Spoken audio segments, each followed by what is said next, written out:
Hey guys, and how is it going to another roundtable discussion? Today we have myself, obviously the most important person here on my channel. That's amazing. We have TheDropOutDragon, which of course is me, and we have Polly going. What's happening, everybody? Hero of Canton. Hello. And Justin, also known as Visionary. Yo! And today we're going to be discussing the DLC, and we have a wide range of things to talk about, obviously, since we are covering all three of the DLCs, and we're going to start off with the first one, Crown of the Sunken King, the Poison Nightmare, with the weird tunnel Aztec-y crap that's just everywhere. Obviously, you can already see where I'm going with that. And we'll go ahead and start off with Polly. What do you think about it? Oh, I thought it was boring as hell. Good strong start. No, so like I came late to it. Like I did not jump on it the day it was released. I kind of I had some other stuff going on and maybe jumped into it 3 weeks down the road. Like just before the next one, what was the next one? Iron King was released. Iron King. And I felt like it was a slog. I really hated it because I don't like puzzles. And I didn't like the very opening sequence in terms of having to flip all those weird little monolith pedestal things, the obelisks, I guess they are, and kind of have to figure your way through it or whatnot. And I still don't think I've unlocked all the bonfires. That's a totally personal preference in terms of what I like and don't like, but I really didn't like it. I thought it was a poison nightmare, like you said. I thought it was kind of boring, and I thought that it was kind of like the worst of throwing mobs at you in terms of artificial difficulty. Thought it had some cool weapons, some cool rings, some cool armors, but I would have rather just paid for that as a weapon pack or an armor pack rather than have to play through it. What about the setting? What would you say about the setting? Like I was underground and the Aztec temple. I think the temple architecture I thought was pretty cool, but in general I was not inspired by it at all. I did not have a sense of wonder. I snickered at all the messages that were like gorgeous view, and it's like nah. You're not looking at the same thing I am. Again, totally personal preference. But I was not a fan of it. I was not a fan. Okay. Well, thank you. Sorry. Yes. Starting from negative. No, that's perfectly okay. I mean, that's why we have these. Justin, what do you think about the setting of the first DLC? The setting, I thought the architecture was alright. I really thought the color palette got old after a while. Especially by the time you got to the little fucking two-legged alligator, whatever the hell those guys are. Color palette reminds you of Game Boy, right? It does!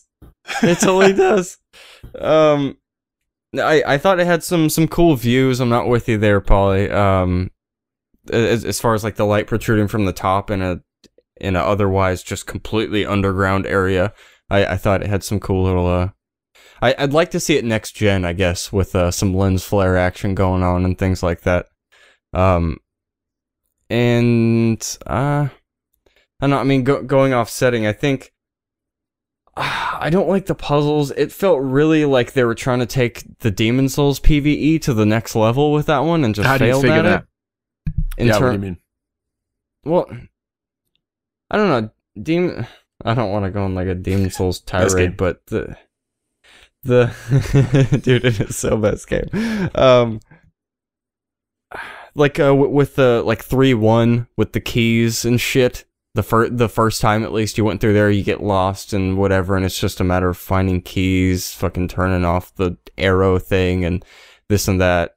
It's more like getting lost rather than solving a puzzle. You just feel like you have no idea where the fuck you are. Everything looks the same.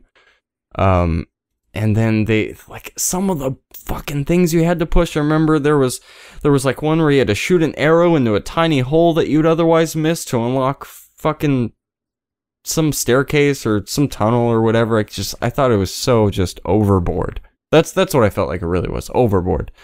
I didn't have as much trouble with Thomas as a lot of people did. I think that was another one of FromSoft's little special trolley things they wanted to throw in there and laugh about it. Oh, That's when FromSoft started to understand. Sorry, the B team FromSoft started to understand how to program their AI. I thought that was great, though. Actually, like not to interject myself in a tangent here, but I thought that was the most charming part of it and set a fantastic precedence for the personalities of NPC invaders to come. Like, definitely. Yeah, and it was really funny. I mean, you look at these NPC invaders that happen in the main game, the vanilla game, and they're nothing like the ones from any of the DLCs. They're nothing like them. All the ones from the DLCs have some unique, I do this and it pisses you off and it's funny. Totally. And the other ones are like, the ones from the vanilla main game are like, we are one like other players. That's what we do. And we have infinite poise. Enjoy that. Well, unless you're talking about what's her dumbass. Oh, she doesn't even count as a what's her name? She doesn't even count as an Lycia? invader. No, yeah, you invade her. Yeah. What a poor substitute for Lortrick. But whatever. Whatever. So now we're getting to the main game piece. Hero, what do you think about what do you think about the setting, Hero? I liked it the first time I went through it. You know what I mean? Like, I was really excited for the prospect of DLC, and I was glad to see that, you know, there was a big ass dragon that I actually managed to miss the first time I went through. Like, I was looking at a wall or something, and I just hear this and big flapping of wings, and I look and I can see his tail go over the horizon. That's a perfect impression, by the way. That's exactly how I sound. How'd you do that? Well, and then I didn't like the obelisk things, like the turning obelisk things. Like, I felt like I needed a bow, which you kind of did, unless you had like a big weapon that could poke out over the corners Totally. Actually hit things. And I don't run ranged on any of my characters, so I actually had to take a break and go and find a bow, which they did leave for you in a bit of a There's chat. a +7, yeah. Oh, yeah, that was lovely. But the enemies had infinite poise, which I didn't like. I don't know. It was all green and grey, and the architecture wasn't my favorite, but I did have this moment where, you know, when you put the dragon stone into that little pedestal, and the platforms, like the bridge, parts of the bridge rise up out of the water to meet with like the main ziggurat pyramid thing. Right. Oh, I really liked ziggurat. that. It looked so good. Like, because I was playing on PC and everything, there was no lag. It looked fantastic, and the walk up into the ziggurat itself was really nice. It looked fantastic. Inside the ziggurat, I wasn't so much impressed, but yeah, I felt the same way.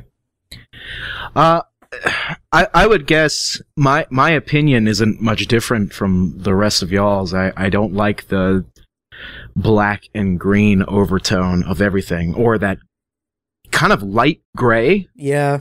That they have on all the stone. There's that light gray. It's like matches every sidewalk. Yeah, it is. It's like concrete, and you look at it thinking, you know, you could have done a lot better the way that you would portray the old decaying stone. I actually don't feel like that place is old or decaying. Everything looks clean, and for that old poisony, we're all gonna die. This has been here for thousands and years. I don't believe that, because everything looks really clean. But yeah, it didn't have like the lost and forgotten kind of vibe they were going for. Especially when you had that many enemies. Obviously, there was a bunch of people there. Yeah. It's pretty hopping. And speaking of enemies, what did you guys think of the ghost things that you had to hit the bodies with? I found out you can damage them with magic before they're real things. Or infused weapons. I found them kind of gimmicky, I'll be honest with you. Yeah. I mean, that's just really what it was, and I kind of felt like there was no... They... Obviously, every run, once you figure that out, every time you're going to go through that DLC, you're just going to run right past them, go for the sarcophagi, and then turn around, and then hope they don't gang up on you, and then you're good to go, instead of actually just getting into combat with them, which would be far less boring for some reason, because that's just one extra step. That's not even a very fun step. to do. I actually kind of dug it. Like the first two you encounter where the sarcophagi are right there in the same room, and you can kind of figure it out. I didn't mind that so much. I had significant beef with the fact that every other body is in the same room way past the rest of them. I thought that was just shitty placement and ill done design. There was a right way to do that. Yeah, there was such a right way to do that. Like with allowing the player to manipulate geometry to like handle that many guys at once, or to slam. But you ended up just fucking doing laps. Around the whole thing. You have to kite them around the entire first floor and hope that they don't gang up on you before you get to the ladder, so that you can get to the room with the coffins in it. And then I remember watching you, Hero, doing it for like 3 episodes, trying to figure out how to fucking kill him. Thank you. I was an idiot. I was an idiot. It took me like 30 minutes to figure out like what was going on with the ghost, because I didn't connect the first 2 ghosts that I'd done. I didn't notice that they'd come to life. But yeah. Well, it seems like every time, like I said, you're just going to be searching for the sarcophagi, like not even paying attention to them and spamming your roll. You're just going to be rolling and rolling and rolling. Has anyone tried this on New Game Plus? Do we get red ones? I don't remember red ones. I haven't done it on New Game Plus. No, I've done all of them once and said that's enough. Yeah, that would I don't know, that'd be a little interesting thing. That'd be something like extra they could throw at you where you couldn't just use the trick and know exactly what to do. I think that would warrant maybe a couple red ones to come after you and be like, oh shit, this is different. Run away. You know what else really bothered me too is like with that the opening area where you have the obelisks that you have to hit and the platforms and things like that. This bothered me about a couple areas in the dragon area as well. No, sorry, the dragon shrine or the area. No, it was the area. It was definitely the area where you fall onto you can just get stuck. And then you must die or must homeward bone or must feather. Yeah. And I find that incredibly frustrating. And I think that's a bigger problem with kind of the homeward bone or feather. Whereas when you use it, you go back to the bonfire, everything respawns, but it's not as if you sat down. I think if you had been able to homeward bone back and stuff didn't respawn and you had not sat at the bonfire, I think it would have been fine and a lot more enjoyable to kind of explore and trial and error your way through that. But like those elevators that go up and down, those pedestals, like for the longest time, I thought you were supposed to get in the middle of them. I did not think to get on the roof, because like the first time you see them, like a guy comes up inside of them and it's like, all right, well, this is a little container. I'm going to jump in the middle of this thing. And there's a ton of those where if you do that, if you don't get on top of it, you just get stuck and then there is nothing you can do. Yeah, that's bullshit. And not to mention, like, the similar thing happened with the invasions. Like, if you invade, like, after a certain point... Oh, yeah, you just can't invade there. It's terrible. Because, like, there are, like, 4 or 5 different spots in the first DLC. The first DLC was terrible for it. But they had, like, all those lifting platforms and stuff. If the host... Because the invader can't turn the obelisk, they can't raise and lower the platforms.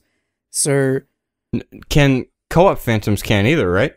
I don't know. I've never co-oped there. I don't think they can. But the host could just put themselves up on a platform where the invader literally could not get to them. And then there was also the part where, because these are huge invasion areas, right? Like the ziggurat and like everything out over the bridge and the water. That is all a single area that the invader and the host can wander around in. And once you drop into the ziggurat, once you get past a certain point, you just can't get back up again. So, and there's like a fog wall as well where Jester Thomas is. If the host hasn't walked through that fog wall, you can still invade in the walled off area that the game has. Oh, are you serious? You and the host. So you can't get through the fog wall. That's what I was referring to. Until they walk through it. So if they've gone, I've been invaded, and it doesn't look like they're in the earlier part of the game, like the DLC, then I'm just going to wait until their timer runs out, or they black crystal, which most of the time you black crystal. I got you. So huge in terms of scope, not huge in terms of hopping. Yeah, scope. It's a big area. Okay. Big area. Big area. Yeah. Well, Yeah, it always seems like, and this is a recurring theme in almost all of the DLCs, is because it has the big scope area, some of the worst invader spawns. It always seems so boring and generally hard to invade there. It's always weighed against you to invade there, and somebody made a joke that it was the DLCs were acknowledging a giant seed. Oh, interesting. Because it was like as a joke, and then I thought about it and thought, you know what, he's 100% right. A giant seed is so much more relevant there than anywhere else in the game as these different places. But on the subject of enemies, I mean, some of them seem just kind of stupid and bland, and one of the things I really hated was those particular knights. I don't know if you call them knights, not the invisible dudes, the other guys, the blood dude with shields and all that. No, not those guys. Oh, the Drake Bloods. Sanctum ones. Yeah, the ones with poison. The actual with the shields. Yeah, the Sanctum guys. Yeah. They really bothered me when you got to the poison ones, because on New Game Plus, and I can tell you because I used that one farming route to get all the petrified bones and twinkling titan that I could handle. You can't kill them fast enough to not be poisoned. You just can't. Oh, wow. Yeah, even if you parry and riposte them while you're in the riposte animation, you'll get poisoned. You still get poisoned. And so is that them trying so desperately to find any fucking use for common fruit? Common fruit, or moss. Moss. I mean, why would you? I mean, maybe, but to have to do it over and over again, because it's almost like if you're going against them in New Game Plus or above, you're going to get poisoned. Yeah, I mean, I kind of get it. I mean, it does tie into maybe a Valley of Defilement type thing where you're just gonna get poisoned. Maybe that's just like the price you pay, but it's irritating. That kind of mechanic in a game is just irritating because it's something that you constantly have to monitor and just you have to babysit it. It feels and it doesn't feel like I can command the situation because of my skill. It's because I have this particular item with me over and over and over again, and I don't like that. That really bothered me. So most of us don't really like the setting. There were some good parts of it. It seems that there were some good parts, which is fair. Oh yeah, like I liked the dragon boss fight with Sin. Yeah, let's talk about the bosses. Yeah, so we can go with the bosses. Agreed. All right. Let's start off with Polly on the bosses. Okay, so I agree. I loved the hell out of Sin. I thought that boss fight was great. I did beat him on my first try, but I took a player character and one NPC summon with me. So it was a 3-on-1 fight, and it seemed like we beat the shit out of that thing a lot more than sort of the buff he got for having to face 3 characters. But I thought the fight in general was pretty great and really well designed and just kind of an interesting fight that was significantly lacking from a lot of the bosses in the core game. He did feel a lot like Calamite. He did. It was very Calamite, yeah. I thought he was tougher than Calamite, though. I thought he was a little bit more difficult to figure out than Calamite. I think he goes in the air. Yeah, that's exactly what I was going to say. I think he flies more. And speaking of Calamite, I mean, like, I like Calamite more. I think Calamite is a better designed boss, but oh yeah, I mean, as much as I want to shit on him for not being as good as Calamite, I mean, this is miles ahead of what the Ancient Dragon is. So I gotta give him a clap for that. Oh yeah, it was very well done. I liked his art style. I liked the whole cool. Yeah, I liked the whole hidden lore in the game with the whole this place got attacked by these guys who just want to eat dragon blood. And the spear sticking out of him throughout the whole fight too. Like that, just anytime you catch a glimpse of that, it was Jorg's spear. That was what immediately kind of made me iffy on him, because I'm like, really, they're just gonna pull a Goth arrow right in him, like it's the same shit. And so I'm kind of backing off from the hate train, but I don't know. I think that's the initial like tick I got why I didn't like him, because I mean, like, oh, they're trying to portray him as cool as Calamite, and he's not. Right. But I'm cool with him now. I'm cool. But he sure as shit outweighed the other guys, I'd think. Completely. I loved him. Like he was big and he was like pale and ghostly. He was septic like the entire time. Totally. And you had this monstrous arena to fight him in. Like, there was just tons of room. Yeah. Is so good. Like, I want to be, like, you know, a modder on PC and just be like, hold a fight club in here, because holy shit, this place looks awesome. So many of the boss rooms would make such good fight club areas from Y, please. Yeah. Should we move on to the other bosses? Yeah. No, we shouldn't at all, because it's just such a goddamn waste. We should move on to the other NPCs that are called bosses. So I was doing my live stream during the first fight with those guys, and I remember with the three of them. Yeah, the gank boss, grave robber people, and it was disappointing to me on so many levels, only because here you were running through this whole area, which we've now designated as a challenge area, since these guys are optional. Okay, all these DLCs have a optional area with an optional boss that you don't have to kill in order to get, the crown.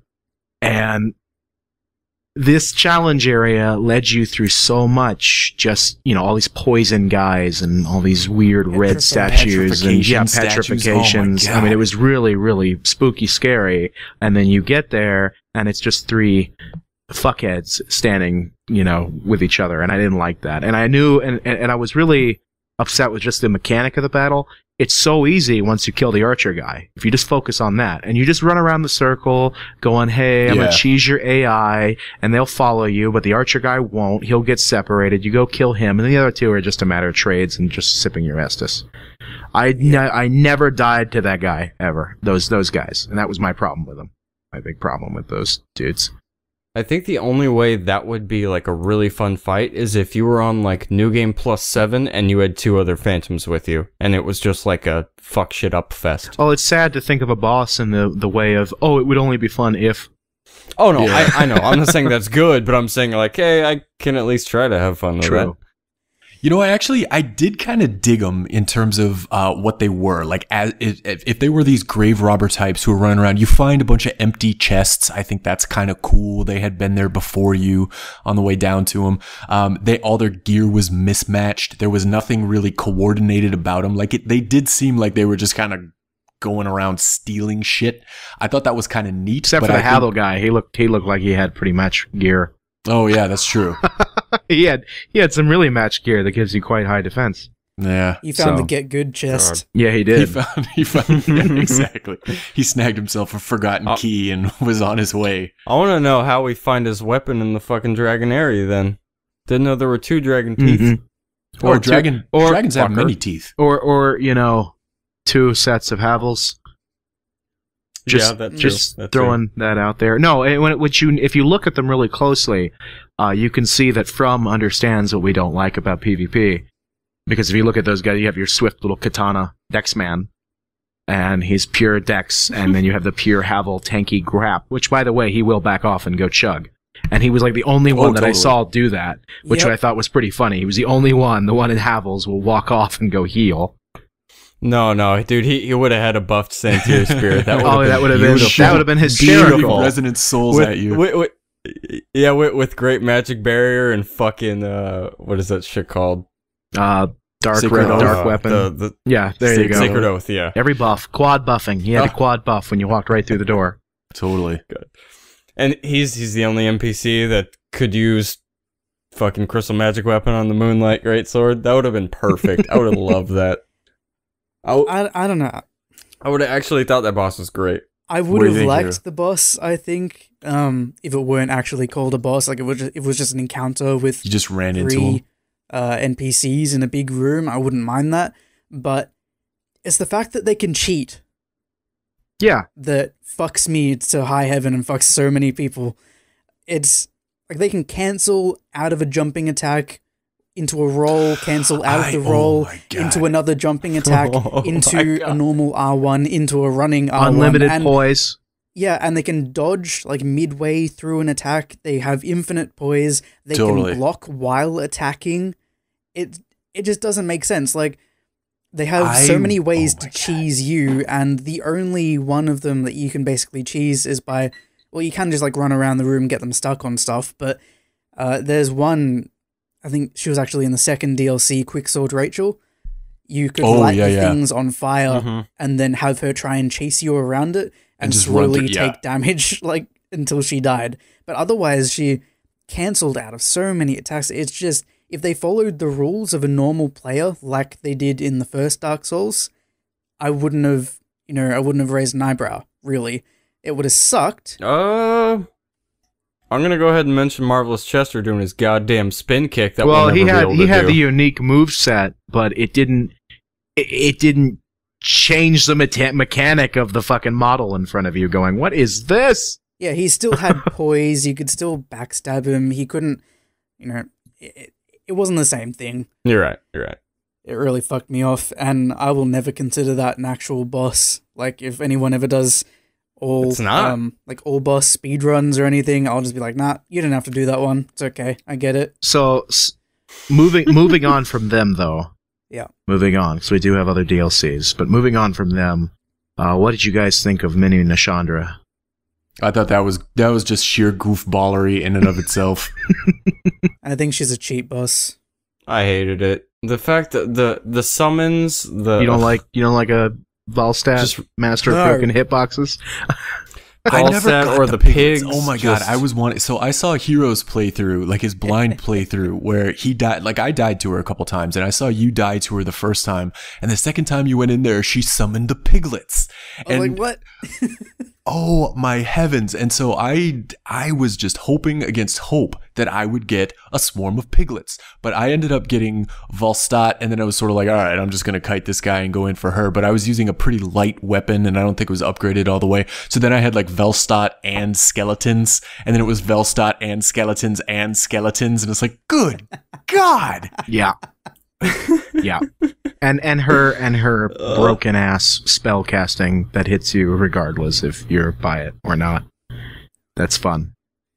Yeah, I think if they would have focused on her design and how she fought, because I think like fighting sorcerers or sorceresses could be really fucking fun, but it's like you summoned another boss that we've already fought before. Just fucking stop. That's stupid. Oh, you don't That's like just the blatantly FromSoft copy pasta?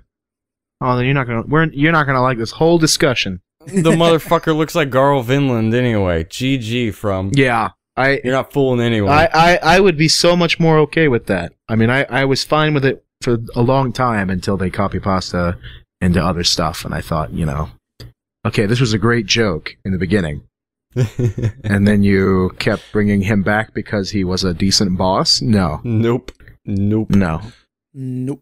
So Well, that's fun, but there's no reason he should be there again. It's, I'm done. Nope. Does anyone have anything particular to say about her? Like at all? I like her voice. You like her voice, okay. I like the door. Oh, yeah. Yeah. I like the door. I thought the door I was walked in cool. there and I saw the door and I thought, that's a cool door. Oh, I have to fight a boss. Damn. I liked how she was singing. Yeah. That's kind of what I meant. Yeah, that was cool. But other than that, I mean, the DLC, the first DLC isn't bad. It's just there's so much that could have been done. I hate it. That's blatantly easy to do. You do hate it. Wow. Yeah. No, the first one, like we'll talk about the next two, and I have very positive on both of those. First one, I fucking hate it. Hate it. Yeah. It to me as a whole, it felt like a chore. Yeah. Yeah, no, I almost didn't buy the second and third one because I had to watch like a blind playthrough of the second one in its entirety for me to be like, alright, I'll buy it. I'm not fucking wasting money again. Like, if I could unbuy Sunken King, I would. I don't even like any of the weapons in there. But how would you get Flynn's ring? Yeah, totally. Have other people Fucking- drop it for him. Okay, so so Cheat we engine. didn't touch it. We didn't touch on gear. So there was some pretty solid gear in Crown of the Sunken King. Besides the Flynn ring? Flynn's ring and your poofy Bamf ring. No, that's Iron King. No, That's yeah, Iron that was King. Is it? Yeah, that's Yeah. Iron Yeah. King. The Simpleton's ring is Iron King? Oh, shit. Yeah. Okay. Don't you feel dumb? I'll slowly back away. Yeah, your credibility is lowering. No, I'm kidding. The only other weapon I kind of like is the puzzling sword, but even then, like, I just suck at using it, so I don't bother with it. Oh, you're doing it wrong. It's a Two-hand good and then weapon. two-hand and then just R1 constantly. You'll track them to death. GG. It's a totally good weapon. I just don't like using it. A sword that tracks like a whip? Are you crazy? Nope, don't like it. I'll stick with my OP GG, you're a faggot nerd katana. At least you know. Well, and I'm fine with that. Then there was the Drake Blood Greatsword, which was, didn't have a special moveset or any of that. Just another Drake sword. Another Greatsword. It did split damage, but that you don't get penalized for that in Dark Souls 2 anywhere near as much as you do in Dark Souls 1, if at all. Yeah. I don't even know the numbers on it, but I've been told by people who know what they're talking about that split damage means nothing.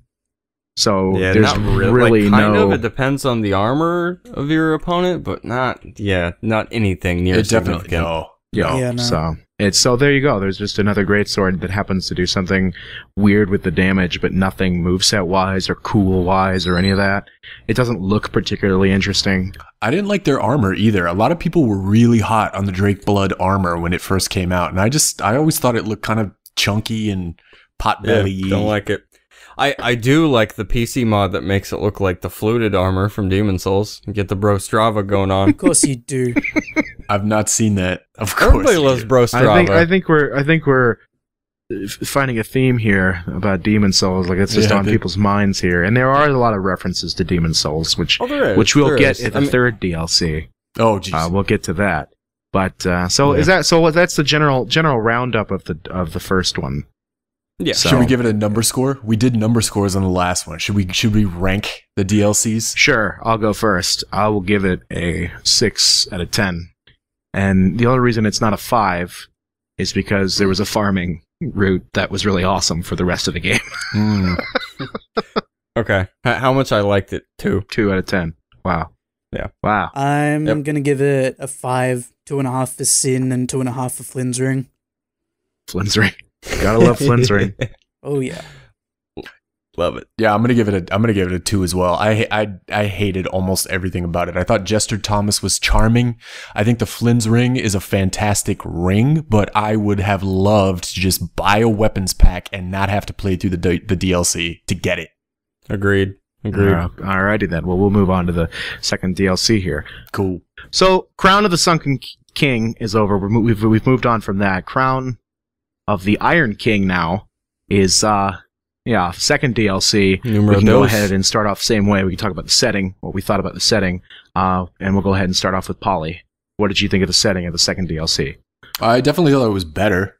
Mm-hmm. I was still not terribly enamored with it. I actually got confused the first time I ran up on that tower and was running around in all the ash. I thought, oh, is this the snow one? Is this the it wasn't.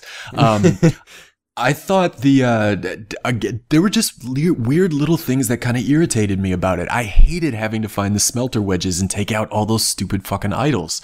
I thought the enemies were just as boring. Like all the hulking undead knights with their giant axes and shit like that were the same pain in the ass without the poison that the other guys were. Let's stick with the setting because we can. Setting. All right. Let's just stick with that so we can really go into detail instead of getting every subject with each person. Let's just stick with the setting. Overall, I think the setting was a lot better. I think I really dug running across those giant chains. I thought from tower to tower, I thought that was pretty slick. I thought that was a really nice touch. I like that this one was outside, so from atop some of these towers, you could look off at the horizon and just marvel. And I think in general, I liked a lot of the interior a lot more, which is kind of interesting because I think the Iron Keep, the old Iron Keep, is one of my least favorite areas in all of the core game. Same. And this had a lot of similar styles, especially in the main tower where you have to place the scepter and all that kind of thing, and like the golem elevators start running. But I did like this one a lot better. Okay, all right. Well, Justin, go ahead. Setting. Setting. I thought it was a lot better. It felt more alive, I think. Especially with the gears turning and all that. Once you got all that running, I liked how just from a setting standpoint, not enemy, but I liked how the enemies appeared out of the ground where the places felt desolate, but then you're like, oh shit, this place is still alive. It sort of like reminded you. One thing about Polly mentioned looking off into the distance and marveling. I really didn't like the fact that there was nothing out there. I would have preferred to see like maybe other buildings, something other than just molten rock. Sure, that's fair. Yeah, I mean, aside from looking at the other places you're going to visit throughout the DLC, I think they could have maybe done a little bit more with that, or maybe I'm just, personal preference-wise. I really didn't... Like, once you got to the specific tower with all the weird guys that ran on the ground that exploded... Oh, I didn't, yeah. The crawler guys? The barrel bros? Or the no, the knights that self-destruct. Yeah, those guys. I want to say that was sort of like a short and sweet area. Like, you just get in, you get out, get the fucking scepter, you run through all the exploding guys, but it wasn't sweet. It was just short and annoying. I thought they were creative with how the guys work, but that's not setting wise. The repetitive color palette this time around felt appropriate. And then I think at the very end, especially with the glowing set of armor and the atmosphere and the final boss, everyone has to mention that. How good the room looked and whatever. I will say on shout out to AGR Cactus, another uploader and buddies on Twitter. He mentioned that on PC, when you're in the room with the reflections on the floor, like it looks great and everything, but the reflections on the floor are in console resolution always. Oh, which is really fucking stupid. So are all the shadows and stuff too. No, not if the shadow quality on high is not like the pixely N64 shit. There's you get an interesting fact to all of that, which I'll get to when I go up. But let's see what Hero. What do you think of the setting? Yeah. I really liked it. It was a big change from the Sunken King. You're actually outside, and that first moment when you go through the fog gate and you're not on console because it doesn't lag like shit. When you look out over the molten landscape and you can see the big giant chain leading to the actual main tower. Yeah, it just looked fantastic, and I was already thinking, I'm gonna have a good time. I think, in this one. And what you said, Justin, about the color palette is kind of repetitive. There were grays, there were blues, there were reds and yellows, of course, but there was also white, which I think is kind of important with like the ash and stuff. Yeah. And it just made things feel a little bit fresher than the Sunken King could ever have hoped to feel. It just looked nicer, and I had a much better time overall. The enemy design was nice, most of it, and yeah, I really liked it. I'm gonna say I'm really 50-50 on the setting of the place, but I can tell you the interesting fact about that entire DLC is that most of the level is rendered regardless of your position in the DLC. And so there's a lot of points where, it looks pretty for a minute as long as you're not moving. There's a lot of that Blighttown laggy feeling, especially after you've got the gears rolling. Mm-hmm. Like upstairs, you can really tell, like at the first bonfire of the DLC, just go PvP in that and you'll know exactly what I'm talking about. Like just walking around it is fine, but it renders the whole damn level, and you can tell by looking down the shaft that goes all the way down to the bottom where the end boss is. Sure. You can see everything. And it's rendering all of that. That is interesting, because I remember significantly fewer fog gates in the second one than in the first one. Correct. And that's one of the reasons, was to get that effect when you're like looking down the shaft and being like, oh, it's so big. But it really took too much. It took a huge bite out of itself and tried to render all of that. And there's a lot of that. Yeah. But I mean, color palette wise and setting wise, I don't think most of it made sense to me. Interesting. There was a lot of like little drop-off points that obviously had never been built to connect to anything. Like I'm just talking like lore-wise. Like you're like, why is there a balcony here? Why is there a door here? Yeah, why here? Why is that here? Why is this? There's all questions like, why in the fuck do I enter this place on a chain? Like, yeah, it's pretty and cool, but where the fuck is that normally how you enter the kingdom? It didn't look like there was any big giant, walls or anything at the bottom like there used to be people down there or whatever. It, like, lore-wise in my head, I was walking around going, why the fuck is this here? Fair enough. It feels like the Iron Keep in the vanilla game and this Iron Keep should be flip-flopped. Like in how it should be, talking about lore, like the DLC one is the older one. So it feels like there should be the bridges and the things that connect, while the vanilla game should have no doors because no bridges, no areas of ruined bridges, of obvious entry, because it's sunken much further. Oh yeah, the Iron Keep looked perfect, even though half of it was missing. Exactly. That was kind of weird. No, and I completely agree. And so while walking through the second DLC, it just, like, there was a lot of places where I walked around going, what the? Why is there a balcony? Why is there a door? Why do they have this room? Nothing made sense to me. Yeah. As much as, like, even the first one, at least, the first DLC, like, made kind of sense, at least.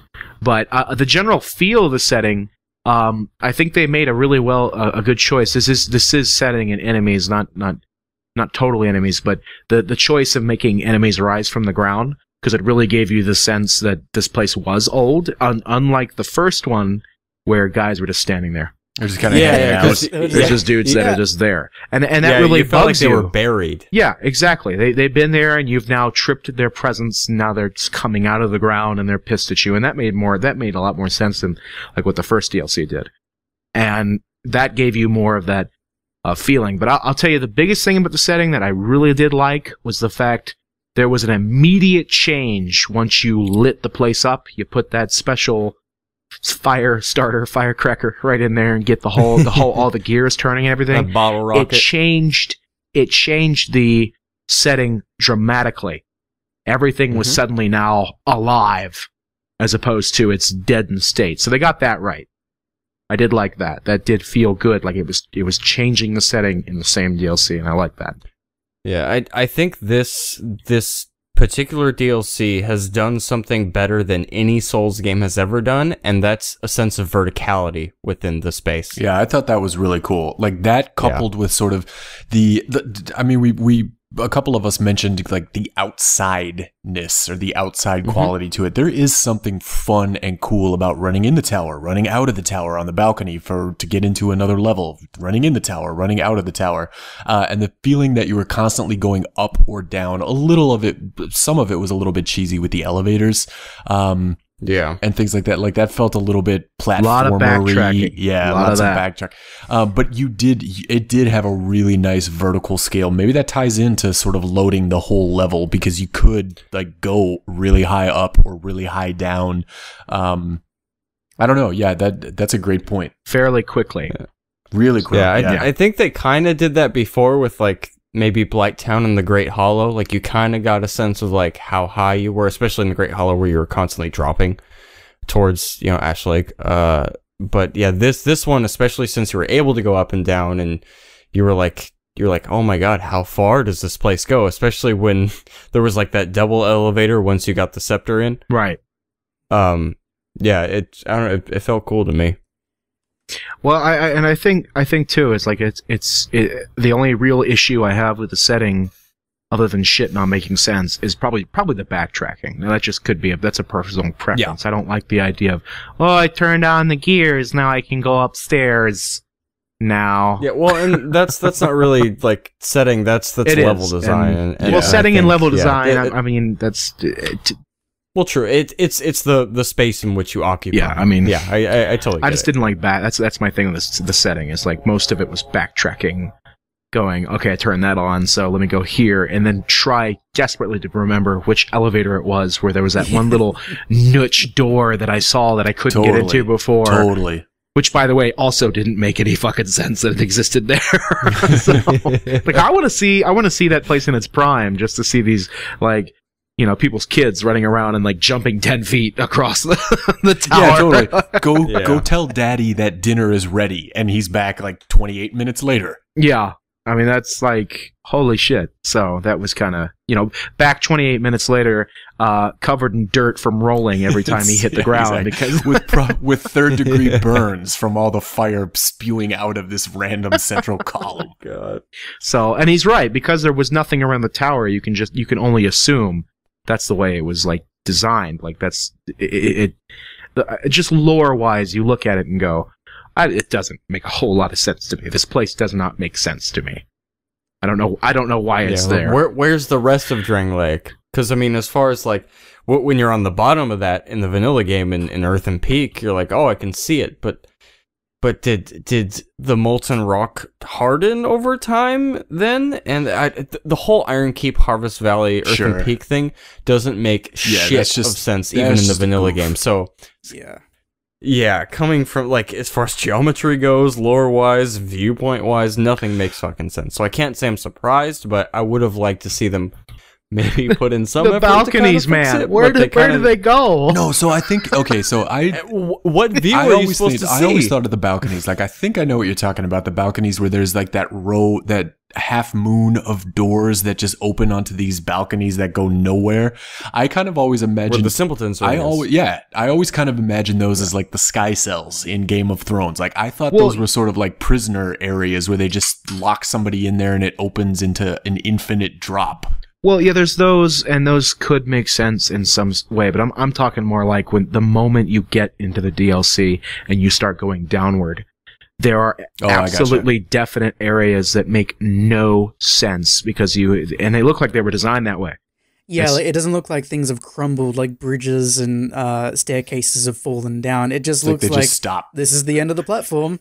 Yeah, this is where this was 10 feet down. Yeah, exactly, and that's just I've always looked at games like that, even as a kid, just looking at shit and going, "Why is that there?" People wouldn't do that. So, but, okay, so speaking of lore, though, so even a lot of that stuff doesn't make sense. I thought the whole Raime the Traitor, Velstadt tieback, that captured my imagination like nothing else in the game. I thought that was one of the most interesting things. And this samurai from the east that helps him conquer the kingdom and then just like leaves. I thought that was so cool, maybe inexplicable, but I just thought the imagination and backstory that a lot of the items gave you was by far the most interesting thing in the entire game. And I'd agree. Yeah, I'd agree with that. I think the cool part with the Velstadt thing, like if you wore his armor during the Fume Knight fight, he would do the fifth. Yeah, insta pissed. Yeah, I thought that was fucking great. And don't forget the seppuku. That was totally. That was interesting. But here we go. So let's move on from setting. Wow, here, okay. we'll go into it. But here, let's get off of setting and go into enemies. Enemies, just generally speaking, enemies in the game.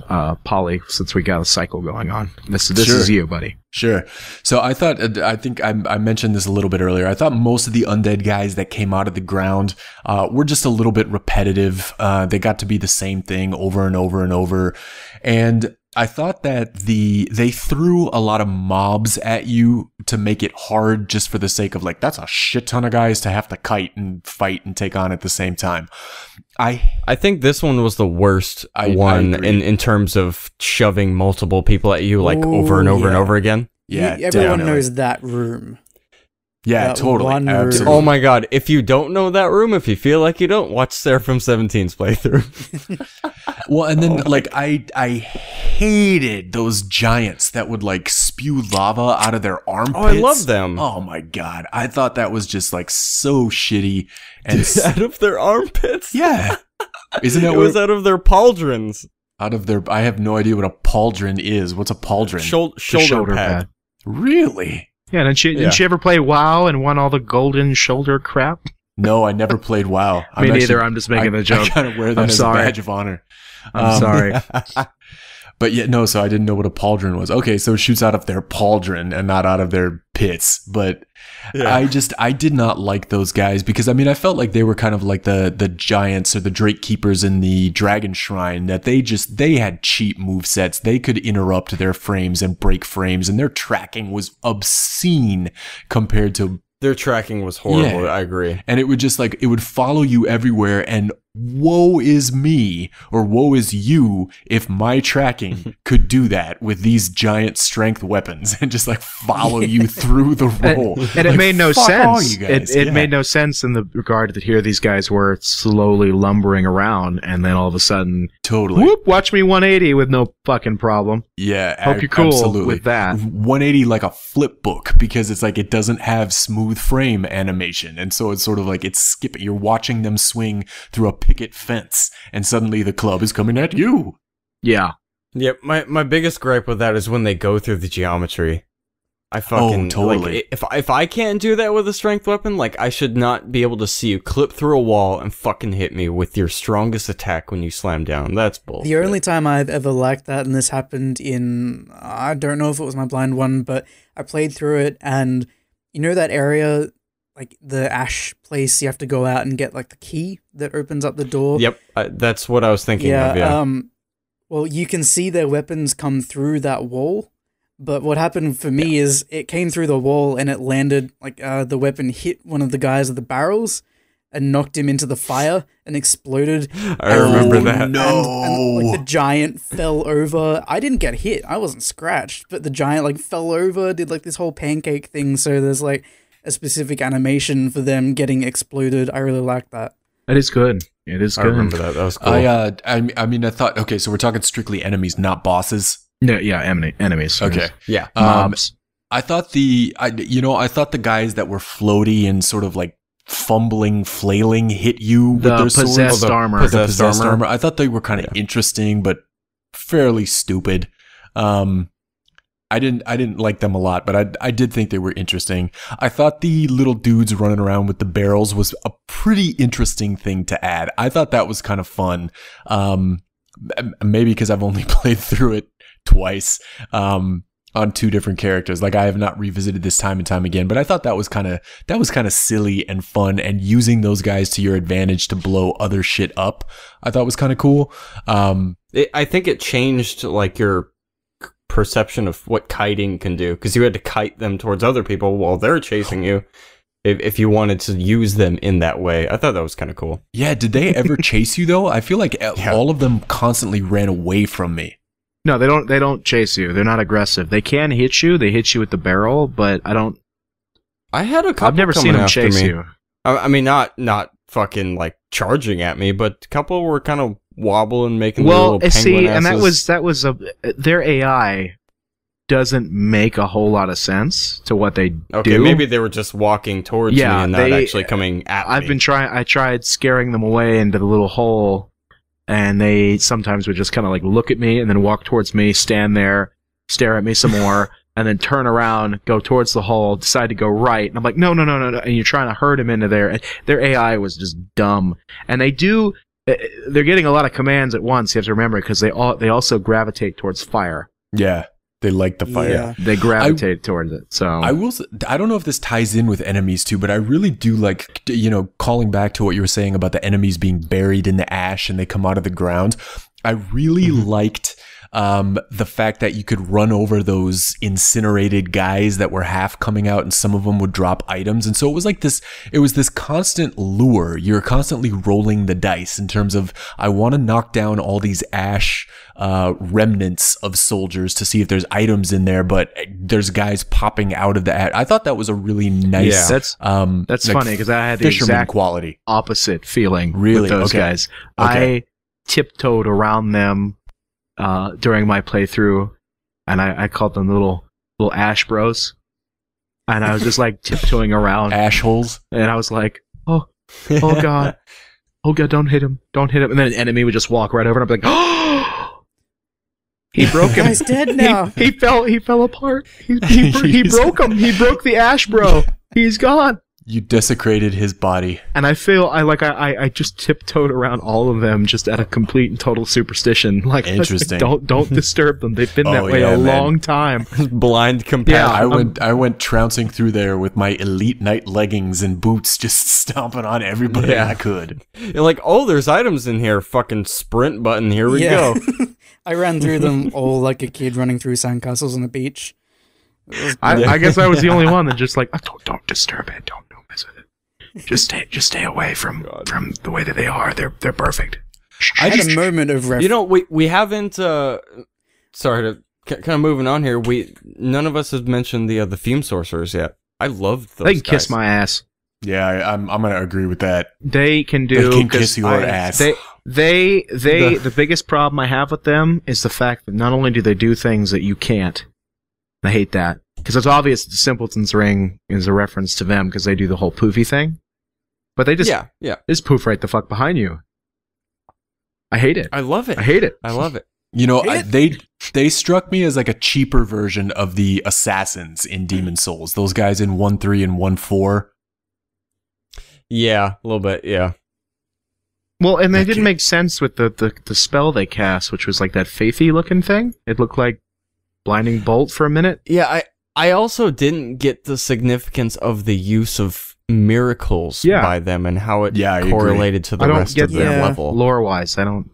I was thinking maybe like this is like fucking kind of off topic and not the point, but the Iron King getting like the soul of Gwyn, and Gwyn's the lightning dude, and maybe, but that doesn't translate to them. Well, that's all speculation, whatever. It's but well, and like I said, they don't really match. But all right, so enemies with Canton. Canton, what do you think? I thought the knight dudes, like the standard dudes that you get in every DLC now. Yeah. They were just reskins, but thankfully they weren't poisoned this time. I didn't really love them. I wanted their weapons, but unfortunately you can only get the Ashen Warrior sword. Right. You can't get their awesome I felt that was pretty weak. axes and halberds and stuff. Like, I would have liked, even if they were practically the same as some of the other weapons we had, it would have been nice to have more variation, you know? They look cool too. Yeah, like the guys with the halberds have a really cool looking one, but when you kill them, they do drop a halberd, but it's just the normal halberd. Which and it doesn't, makes no sense. Yeah, I never got that drop. I didn't even know they dropped stuff. Okay. And the Ashen Warrior guys with the swords, they actually drop their sword, and it's good. It's like the Boulder Side sword, pretty much.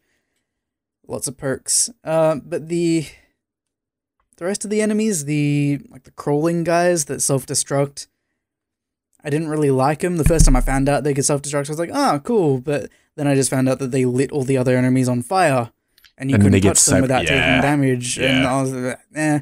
And they got too much poise, and I didn't like them very much. The NPC invader, the Quicksword Rachel. Oh my god, what a bitch. I didn't like her very much. I did like that she buffed. Like, she used a resin. Buffs. Yeah, different buffs. Resins every time she saw you, or if you left her alone after a buff ran out, she'd buff again. Yeah, and that was from again doing the right kind of AI programming. I mean, let's not forget the assassin man who runs away and heal. She is a pale shadow compared to the assassin. Yeah, I mean, oh my god, Maldrin the assassin.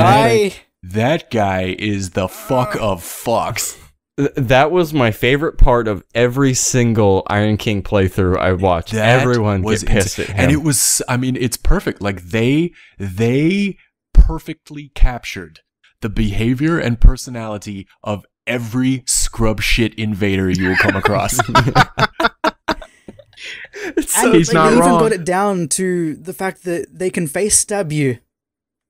Yeah. Oh, yeah. I remember that. You slowed it down, Hero. I got face stabbed so hard. I was facing him. He did the animation anyway, punched me in the face, and turned me around and lifted me up in the air with a fucking Grand Lance and almost one-shot me. I was like, they're simulating lag. Help, Skynet, please. Which makes you wonder if it really was lag to begin with. I still believe that if you get hit with the backstab opening animation, regardless of the direction of your facing, you will get backstabbed.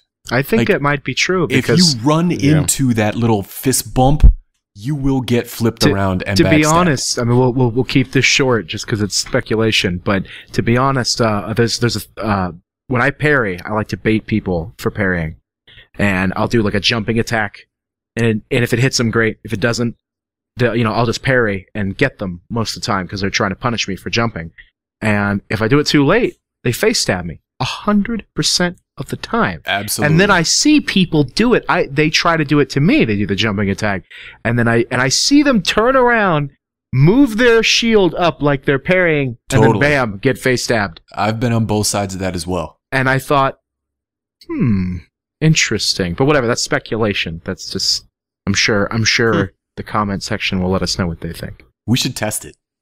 Let's see if they even get this far in the video. What do you guys think? Let us know down below what you think about the face stabs. If you got this far, has the summoning failed. Yeah, there you go. If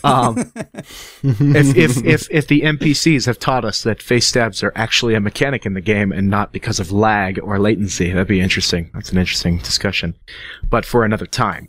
So has everybody gotten enemies out of their system? Yep. Okay, so yeah, I'm pretty much with Canton on that. That entire thing. Enemies in that game, they were reskins, except for the possessed armor. Now, I disagree with Polly on the possessed armor. I like them. You did dig them? I did. Right. They would confuse you. They would bait you. They'd be like, they do that floppy on the ground thing. Yeah, and then you'd be like, oh, I got a hit in. They'd be like, nope, zoop, and get right back up and hit over you. On the other side, yeah. And that was really cool. I thought they had that really bitchin' great bow that if you notice, they could actually, if they didn't have line of sight, they just lift it up into the air and fire it from 10 feet above them. Shoot into like a volley? They can shoot over fences and stuff. They'll lift their bow into the air like 10 feet and it'll fire at you from that point. Like a D&D dancing sword, except a bow. You can just like leave it from your person and it would levitate. And it would do it. And it would do it. And I was hoping that maybe we would get that if we got that weapon. But it was just a regular great bow, which pissed me off. But whatever. The enemies, the dudes who self-destruct, I don't care. They were gimmicky. They were just gimmicky. Most of them blew themselves. The one with where they're all in that one room next to the firecracker that you have to, the bottle rocket you pull out and go put upstairs. Totally. They all blow up anyway. Yeah. I've never hit one with a weapon. I just seriously? Get them to. Yeah, I've never hit one. I just get them all to self-destruct. I don't think anyone's ever. None of them. I don't think they have infinite poise because I went through there. They do not have infinite poise. Yeah, I went through there with I think a great axe or a Gurm axe, and I was able to stagger them. Yeah, that's I did it with a straight sword. So I was able to. If you did it, if you did it, consistently, and you just wasted your whole stamina bar on them, they would have no chance to blow up. But the enemies, they were fine. Possessed armor is the only thing that really impressed me. I thought that the fume people were stupid, but the NPC invaders were fantastic. Yeah, and it's so sad to me that FromSoft just showed they knew how to program NPC invaders at the DLC and nothing else. That kind of pissed me off. And that's just another clear-cut version of that. Like they got them to emote. That's amazing. Enjoyed.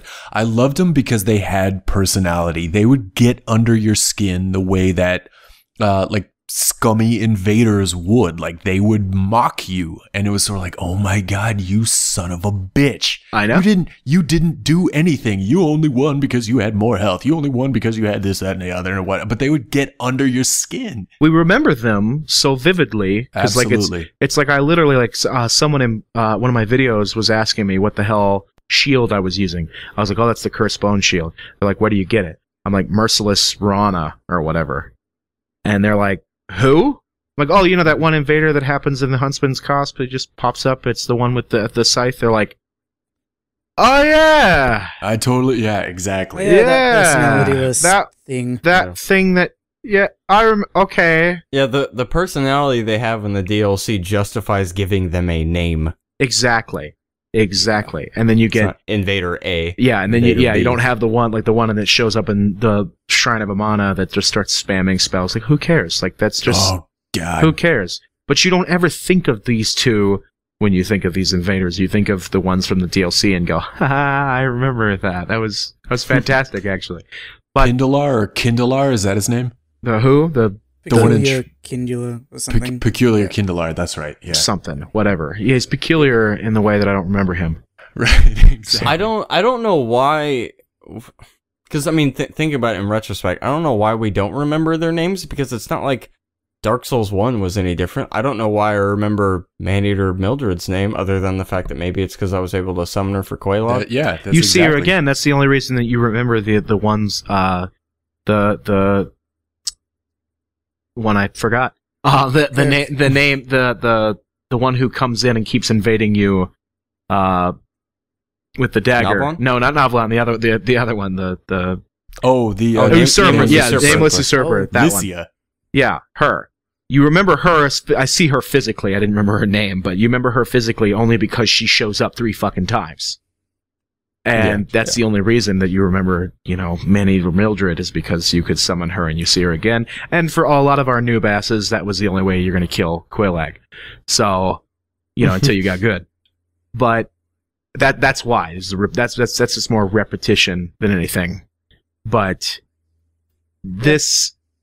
these guys did something funny. So, all right, we talked about the enemies. Anybody want to get anything else before we move on to bosses? All right, so which boss? Blue Smelter Demon, go! Horrible. What a hate it. champion. What a champion. It's a magic version of the fire one. Whee! Oh my god. Is that what it is? That's what the blue was? It was magic instead of fire? Yeah, it's wow. a magic. That's- Yeah, well, you can tell when you get the aged smelter sword because it doesn't. Oh, it does You magic can damage. also tell because the silver black shield works. Oh, yeah. Like that was disappointing. The optional boss was very disappointing. Yeah. And all they really did to him is not only did they make him magic, but they slowed down his attacks. Yeah, it was like nothing but fucking with you. Yeah, it was slow and So wait. Smelter Demon was optional, right? Yeah. so they were both optional. So this DLC only has one mandatory boss. That's true. Yeah. Huh. Yeah. Yeah, I didn't think that's about true. Okay, so the optional boss was really good, and the optional boss was really bad. Smelter Demon was really bad. Blue one, Smelter Demon. I think Yeah. everybody can agree on that. I mean, there's nothing special about him. Horrible. So why did they still call him Smelter Demon? Why didn't they call him Smagic Demon? Because of that reason right there. You couldn't think of a good name off the top of your head. Neither could they. Sorcerer. Smorcerer. Yeah. Jeez. Yeah. Let's go ahead and go to the Fume Knight. The Fume Knight. The Fume. The Fume. We'll start off with I Paul. thought he's really good. Did you? Yeah, I thought he was great. Did you not? I thought he was a really fun boss. I thought so. I struggled with him a lot. Like Everyone did. it took me probably 20-25 tries to beat that guy. Like You it fucking was scrub. possibly, but I mean, it took me forever Well, to beat question. that guy. This is a really relevant question. What soul level were we all during this thing? Because 150. I feel like in terms of raw difficulty, this one is the hardest one. I was 150. I was like 150. 92. I was 92 using a strength weapon, trying to go at him with a like heavy build. So I was like fat rolling with a great shield. So you were a scrub lord, using basically. well, no, because it was just part of a whim I was doing. That it was sort of like, I've never used a heavy build, I'm gonna try it out. And so I had like a really slow weapon and fat rolling and a great shield. And I was like, let me see if you can block this guy. You cannot. And that bothered me. That it's like you must change your build in order to beat He this guy. invalidates your equipment. Yeah, totally. And I mean, I understand. I've seen the Lobos challenge where he beats him with the dual great hammers, demon great hammers, and fat rolls and all that kind of stuff. I am not him. It's sort of like it bothered me, and I ultimately beat him by switching out to like a long sword and naked, and then he was like fucking cake, but it just bothered the shit out of me that it was like you could not beat this guy based on your build. You had to play him a certain way. Right. He did kind of beckon the really agile, whittle away at his health bar until he's totally dead type. Which is probably why I thought he was great. Well, yeah, go ahead. Sorry, go ahead. No, go ahead. I thought he was a good boss fight. I really liked him. I had a little bit of trouble with him at first. I think I had 2 tries against him before I won. I was level 150 though, and I did have like a 105 agility, PvP ready build with all my stuff was maxed out, and I had Flynn's Ring and Ring of Blade, so I was doing a decent amount of damage. The only time I really had trouble with him, I found, was when I got to New Game Plus. New Game Plus, Fume Knight he is has way so up. much health. He's way up in terms of power at that point. Oh, he hits so hard. Like, before he gets pissed off, he hits really hard, and then he gets pissed, and he does 90% of your health bar in one hit from that big greatsword. Or all of it. Yeah. Fucking hell. And I did like how well they made him in terms of punishing greed. Like, I thought that was really cool. Like, if you tried to get an extra swing in, you were gonna fucking die. Yeah, he would do that jump back with the straight sword that he had. He'd be like, just slash you with it. Yeah, he would just sort of like, Bitch totally. slap, He'd be like, yeah. "Aw, you," and just like Yeah. pop the shit out of you. Yeah, Or he'd I turn around with actually- the big Fume Ultra Greatsword. I think It's like smack- he was a fantastically well designed boss. I just did not like how, to me, it seemed like there was a single way to approach him. Have any of us tried beating him with magic? Yes. How was that? How did it work? Works out well. Does it? Okay. Yeah, he's not very good at closing distances. So would you? Okay, so you're saying range in general. If you approach him with a ranged battle, you could probably do pretty well. You'd probably do better with a bow than you would magic, because he does Okay. have like a pretty decent magic defense. But It's pretty much just Nashandra then. Same shit. it's the same exact premise. Like, it's for all mages. Don't get hit, just spam, and then make sure you have those herbs ready, because you're not, especially in New Game Plus, you're not going to kill him with all your magic. You won't do it. Yeah. So you're going to have to keep replenishing it. That's what I'd say about him, but in terms of that. So Fair enough. who hasn't spoken about the Fume Knight? Captain? I spoke about him. I thought he was good. Okay. I think, in all honesty, I mean, I don't like to reward with positivity with the giant armored knight thing that they kept doing in Dark Souls 2. Yeah. However, he represents everything that's good about a giant armored knight. So Yeah, at least they took fought the a lot giant. like Gwyn. Yeah, he took the big giant knight thing and then did a good job at being a big giant knight. Like, there was nothing stupid about him. He knew how to punish most of what you were trying to do. He did have some close-in attacks for ranged people, but I don't know what it is about that hitbox on his ranged attacks, his You're talking about the spinny thing with the little swirl? No, he would there was that, and then there was he would close in and thrusting the giant sword that he has. Yeah. But I don't know what it was, but the hitbox, I never got hit by that. Ever. I don't think to this day I've been hit by that. I feel like I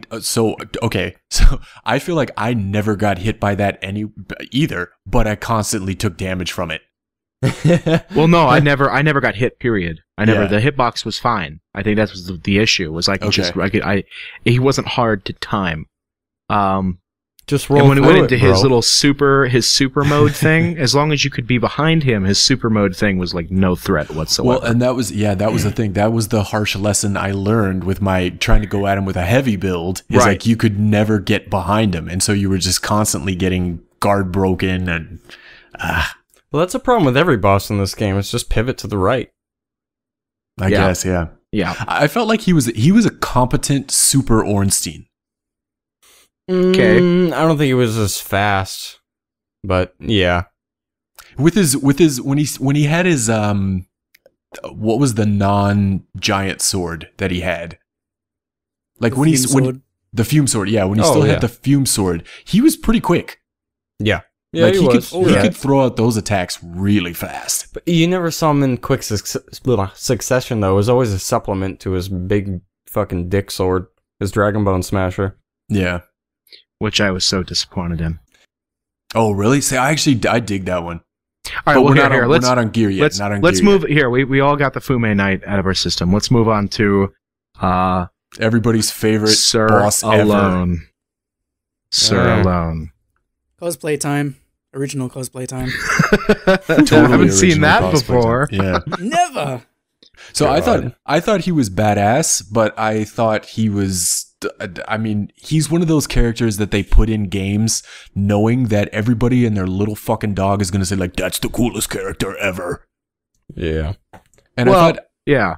Okay, go ahead. I mean, I thought he was cool, but I thought, like, as a boss, he's just like every other giant humanoid. Except I fast. thought he was a shitty Artorias. With the jumping and the quick dash to interesting. you and shit. I just thought he was a bad Artorias. So I didn't make that connection. But yeah, I mean, I thought he was cool. I thought the battle itself, like, just because of the arena, was probably one of the coolest fucking things ever. Like the mirrored floors and just the oh my god, it was just beautiful.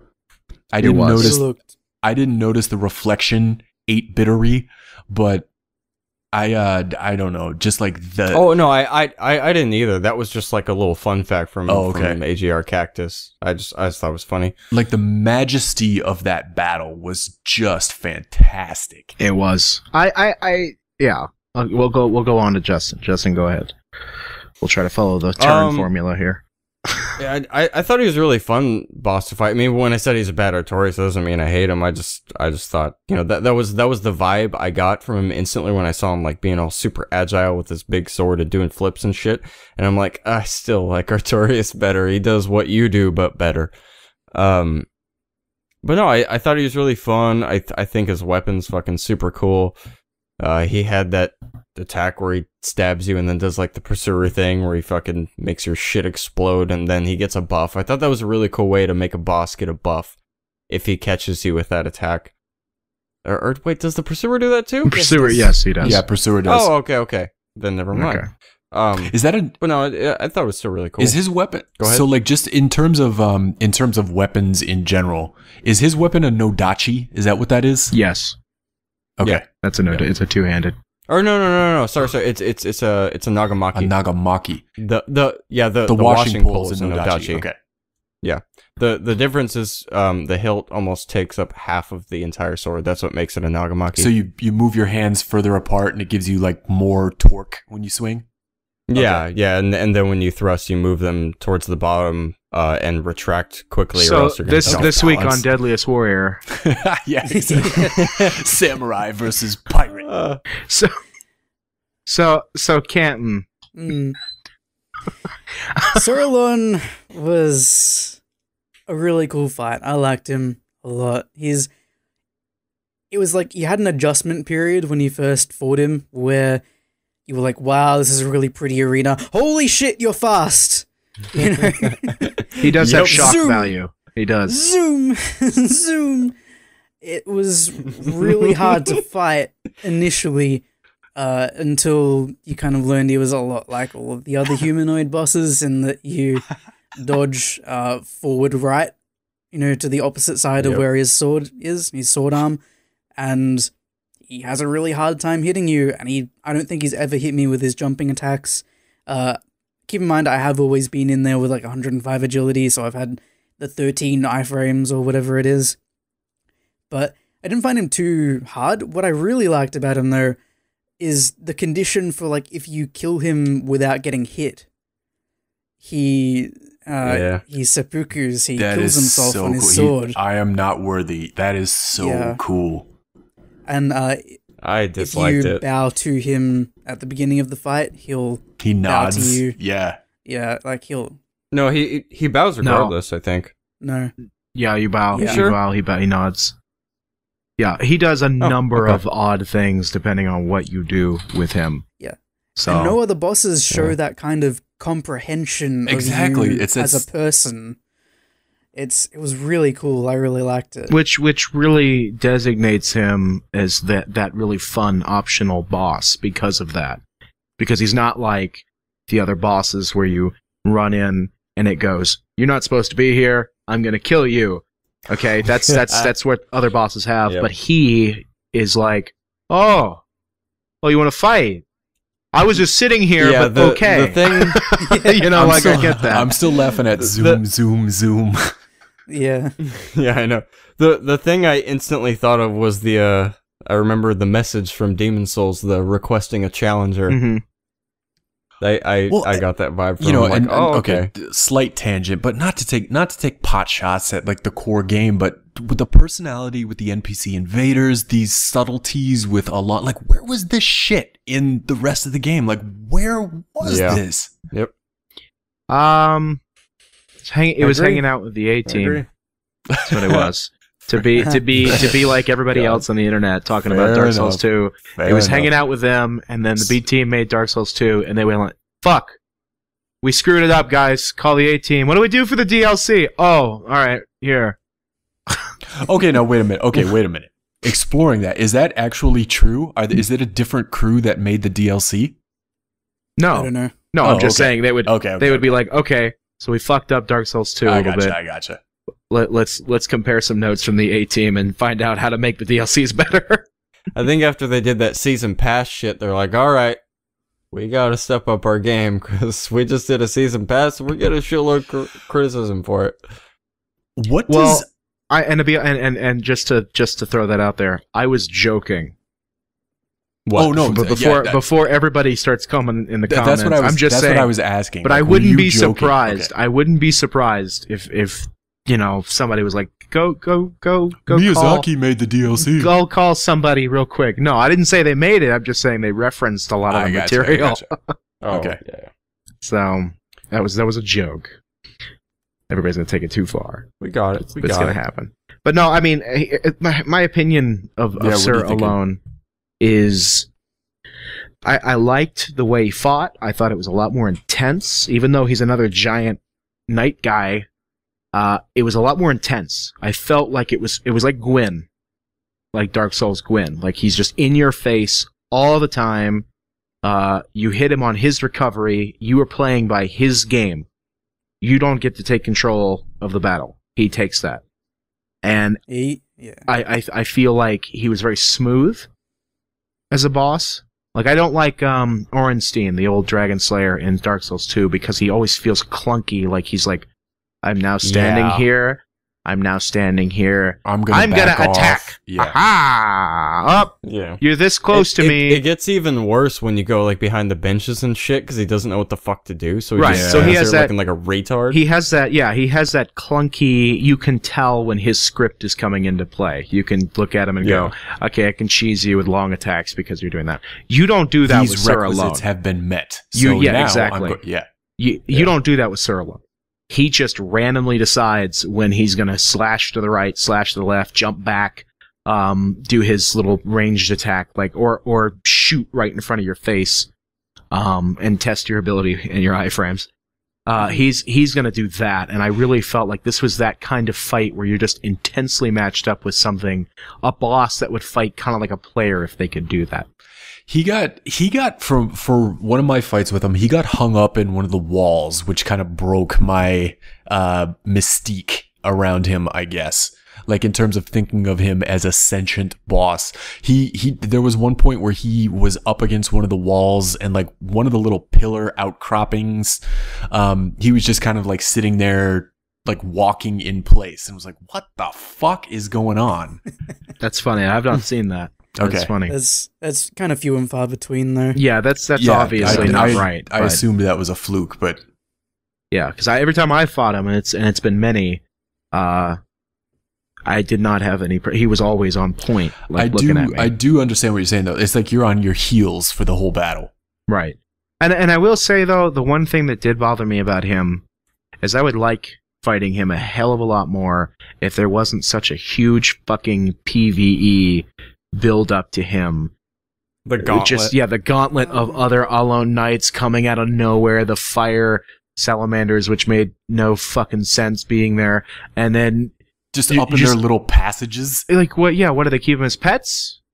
I mean, maybe that's the lore. Yeah. They were like, I like salamanders, so we have them as pets, and they shoot fire. Beware of that. Mine's name is Twinkie, and he's not friends. And why the fuck are they in Force of We Fallen don't know. Giants They're just Cardinal everywhere. Tower or whatever? But The point is like that whole area was so terribly obvious to just be hard instead of neat, and then all of a sudden you get into the big glass room, which maybe they intended, but who knows? I feel as though that whole area is kind of a letdown in terms of whatever. But I guess here, so we've talked about the bosses. Well, I mean, like my one gripe with him, and like I said, like he's bad artillery, whatever. I'm really like not as negative as that sounds. He was a fun boss to fight. But I really wanted to see like more story, more lore, more backstory to him. He felt really hollow to me, not in like the Dark Souls 2 thing. And going back to the seppuku thing, it felt like a really cheap way of saying this guy is honorable. Like I wanted to learn about him because he was so different from everything else in the Iron Keep. Aside from using a katana variant, in the Iron Keep and in the Broom Tower, all that bullshit in the DLC.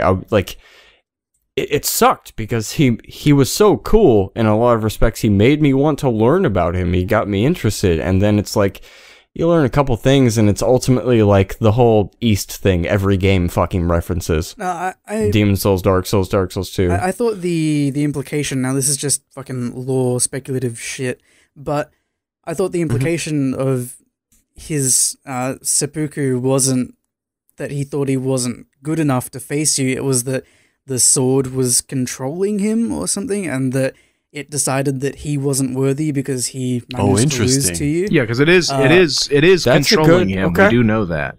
As far as I was aware, he is bewitched by it. He is possessed by it.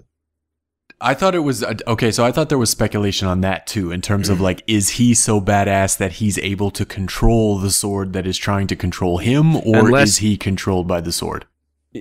Yeah, for reference to the audience, we pretty much got all this knowledge from Vadi's video, the Lost in Translation one. Go watch that. That's totally where it came from. Yeah.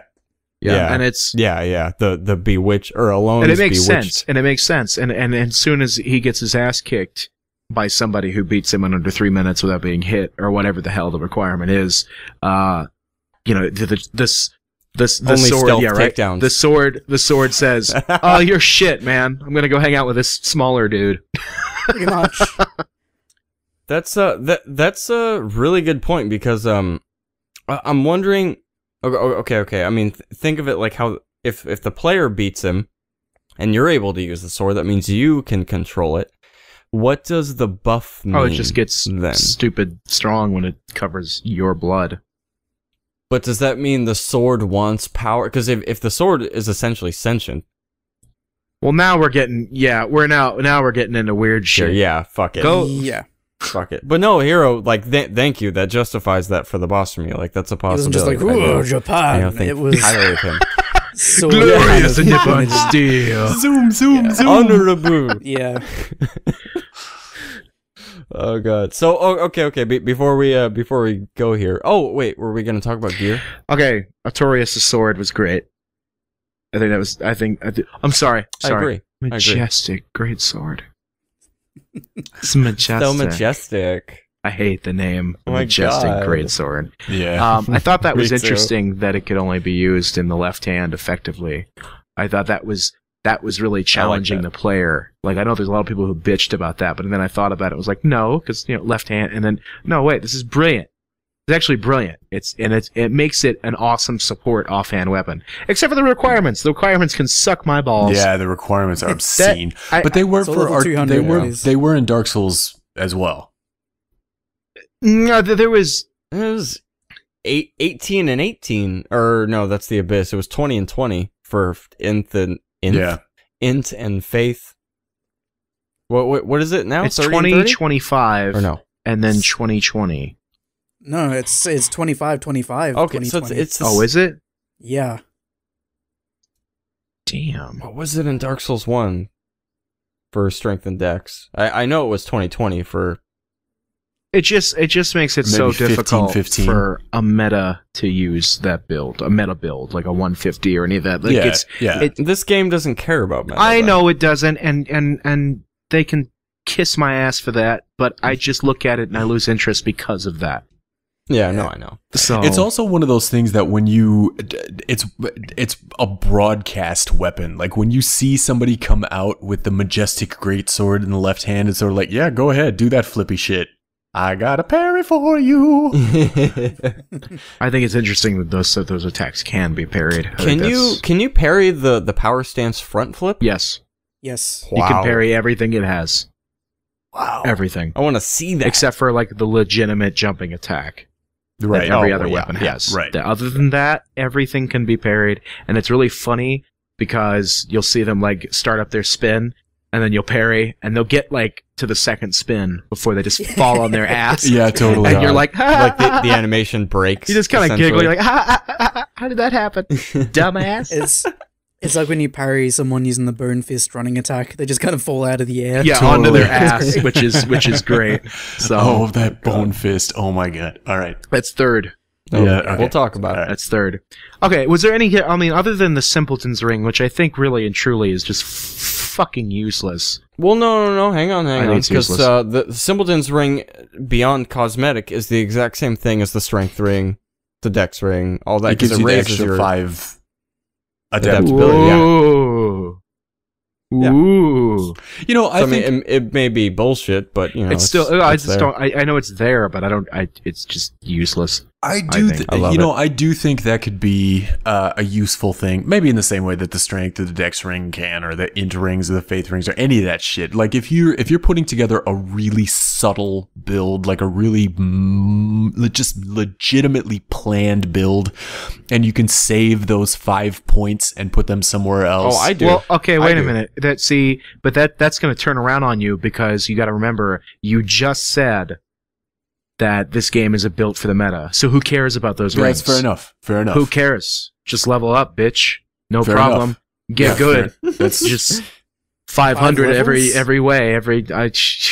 that's a totally legit point. I'm just saying, like, to me, it's useless in that regard because it's already made dumb by the fact that there's a meta.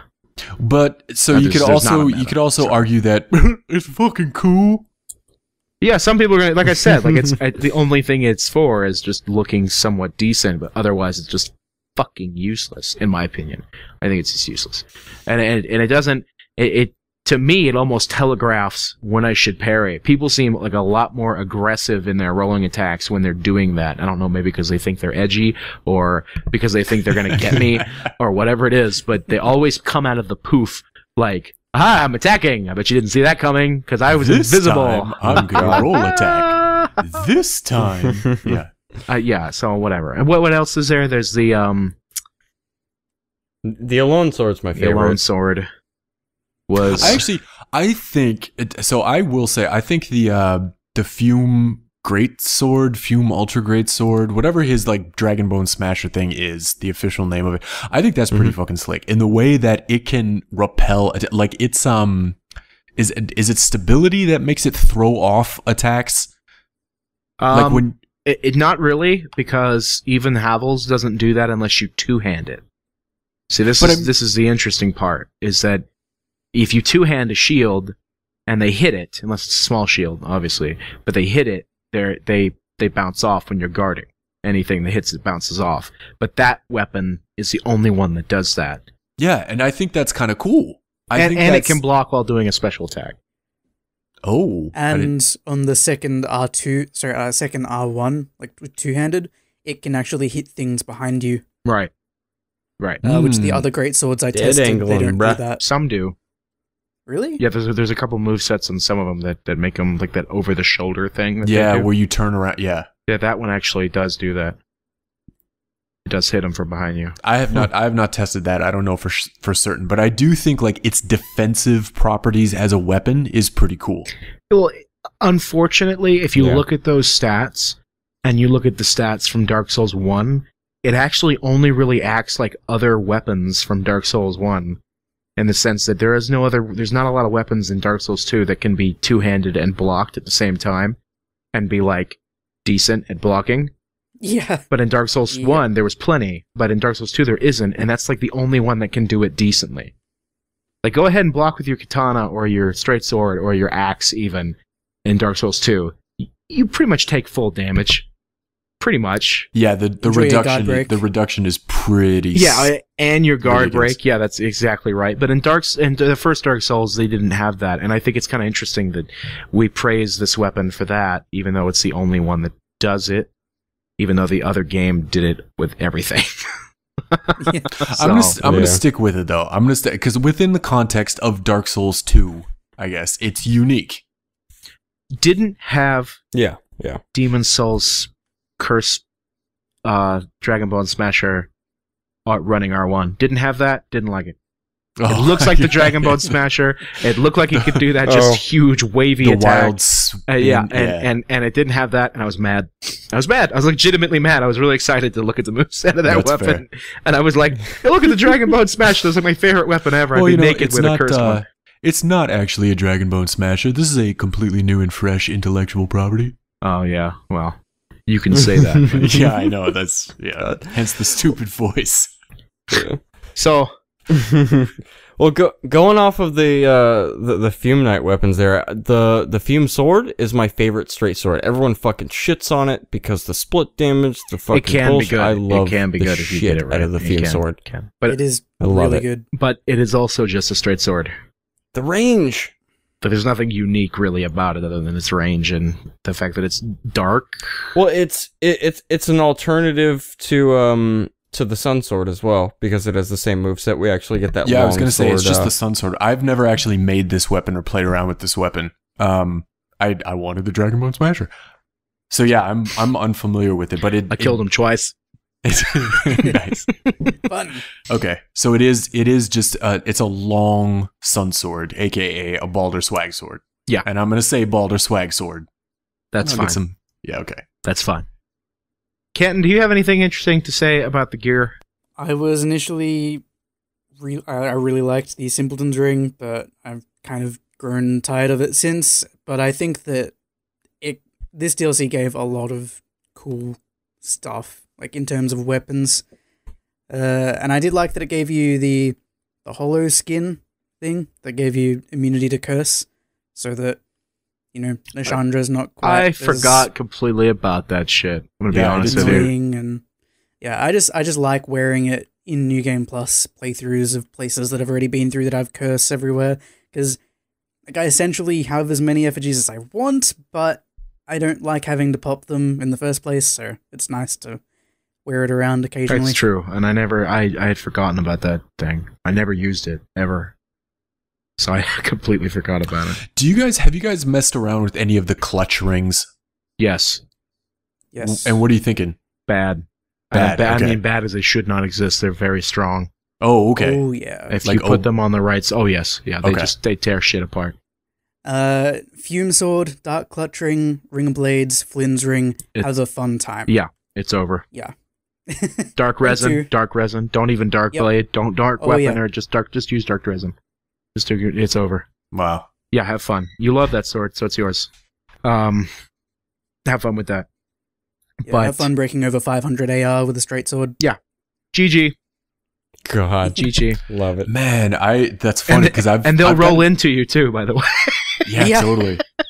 Like I've got a Ring of Blades +2 and a Flynn's Ring straight sword build that I'm like just a long sword that has like 430 AR that I'm messing around with, and I feel like I'm tryharding. I can't even imagine. Oh yeah, it's like even more. If the clutch rings can shit. make like the Chaos Blade even worse, and it's just kind of sad. But you know what? That's getting into balancing shit. Clutch rings are okay, and I do kind of like the idea, but I don't think that. I think with the balance of this game, that they shouldn't exist. That's just my opinion on those. But we need to ways move to do more damage. Let's move on to the. Well, hang on. We gave a score for the last one.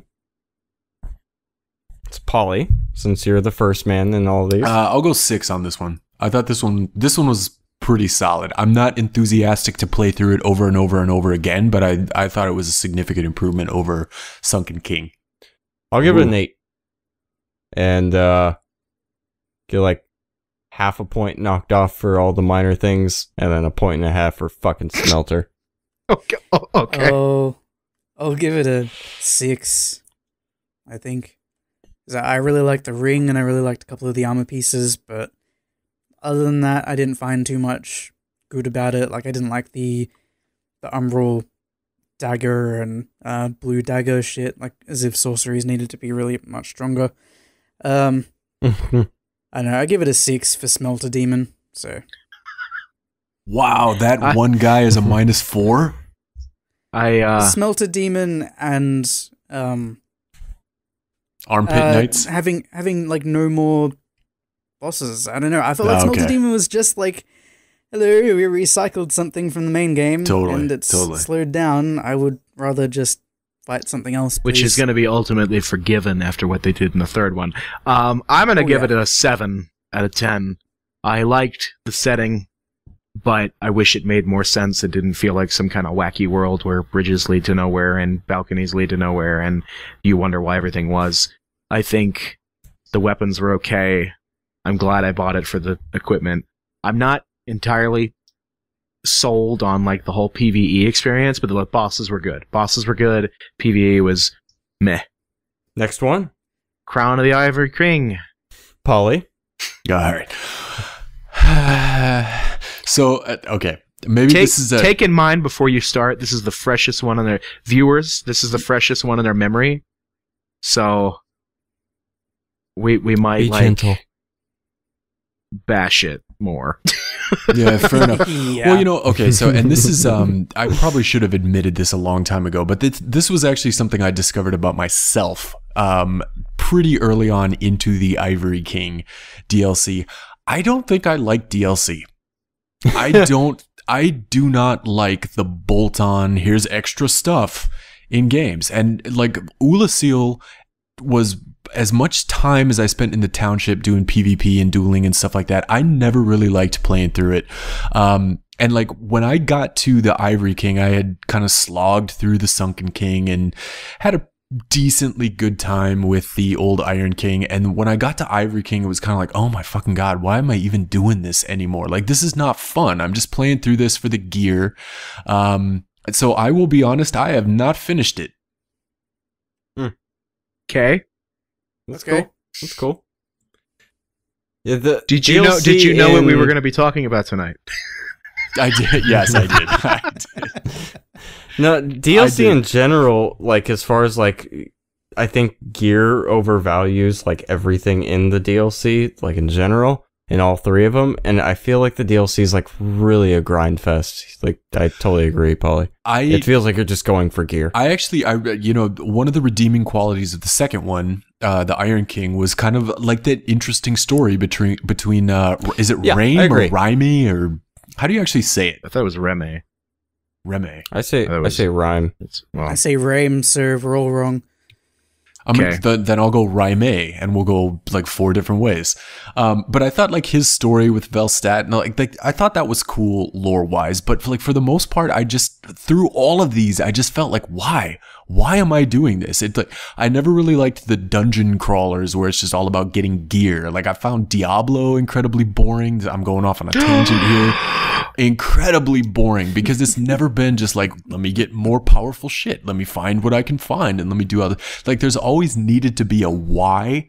And I feel like in DLC in general, there's not a why. There's just a more. Yeah.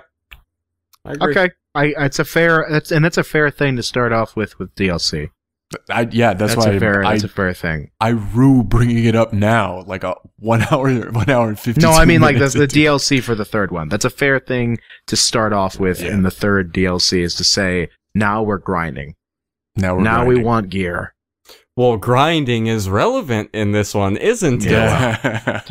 So that's true. So we started with setting. I like the snow. The snow is cool. We've all wanted the snow level. You know, we got that little taste of it with the forgotten world, painted world in the first one. Yeah. You know, snow is cool. I think snow levels in general, there need to be more snow levels. Setting I thought was fine. Reskinned enemies, blah blah blah. I feel like it was kind of more of the same as far as I've gotten, and I'll bow out there until we get to the weapons portion because I feel like since you didn't finish it, I think that says volumes about what you feel about this DLC. It did not capture you despite having, that's being what you wanted. I will play through it, but it's going to be one of those things where you take a Saturday and you say, all right, let's do this. Let's get this shit done. Yeah, today is the day. Yep. That's a fair system. So I pass the baton. Justin. Setting. Okay, I've been wanting snow for a long time. Finally got it. Happy about that. Best thing setting-wise in this whole thing, I'll say like the architecture was okay and things like that. It didn't really, I liked how it was dynamic. How there was a blizzard, then there wasn't a blizzard, and that changed some shit, and then the chaosy fire bullshit. I thought that was really cool how they jam-packed like 3 different, a variation of the snow, and then they threw you into the exact opposite of what the snow is in all one little chunk. I thought that was fucking awesome. And that's pretty much that. I mean, that was like a glorified highlight that completely outshines everything for me as far as setting goes. I'll just pass it off to Hero. Yeah, no, I really like the snow.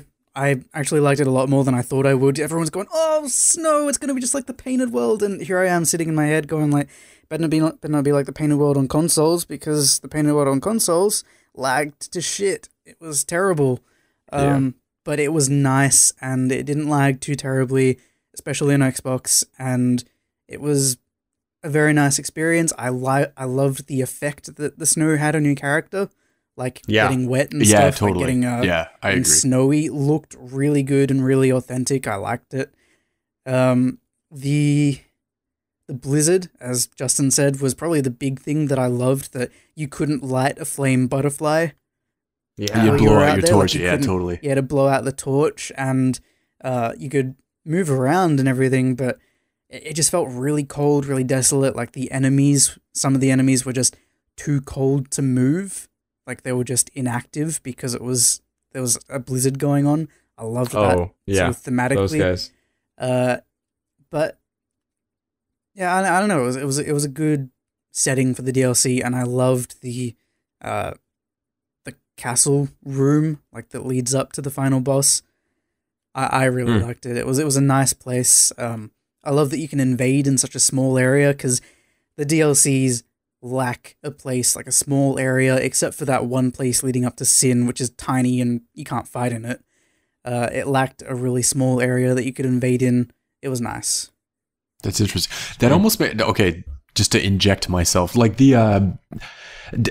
as much as I hate the status buildups, like the blizzard part almost made me wish for like a cold meter. As dumb as that sounds. Well, like if you're out and exposed, because like you said, like the enemies are experiencing torpor. If you had like some sort of hypothermia meter or something, like where you could just not be out in it for this amount of time. It's funny because the developers actually said in an interview that they originally had plans for the player character to be adversely affected by the blizzard and the snow and everything, but that when they tested it, it didn't make for a fun experience, so they took it out. Okay. So, what I think about the setting? I hate it. Hate it. I'm not even kidding. I did not enjoy it at all. You hate the cold? No, I love the cold. I love it. I love wintry settings. I hated this one. I don't know what it was. Maybe it was that lack of me being affected by it in some way. Maybe it was, but I didn't feel... Okay, for one, you were always covered in snow, which gave your character that entire really shitty, glossy gray look that looked nothing... it looked nothing like snow. I hated that. I really hate that whole... This shit's covered in ice right now, but come back later. You couldn't melt it with really pyromancy? Fucking hate. I sat there going, okay, if this melts with pyromancy, I'm gonna like this. Nope. Fuck you, game. Fuck you.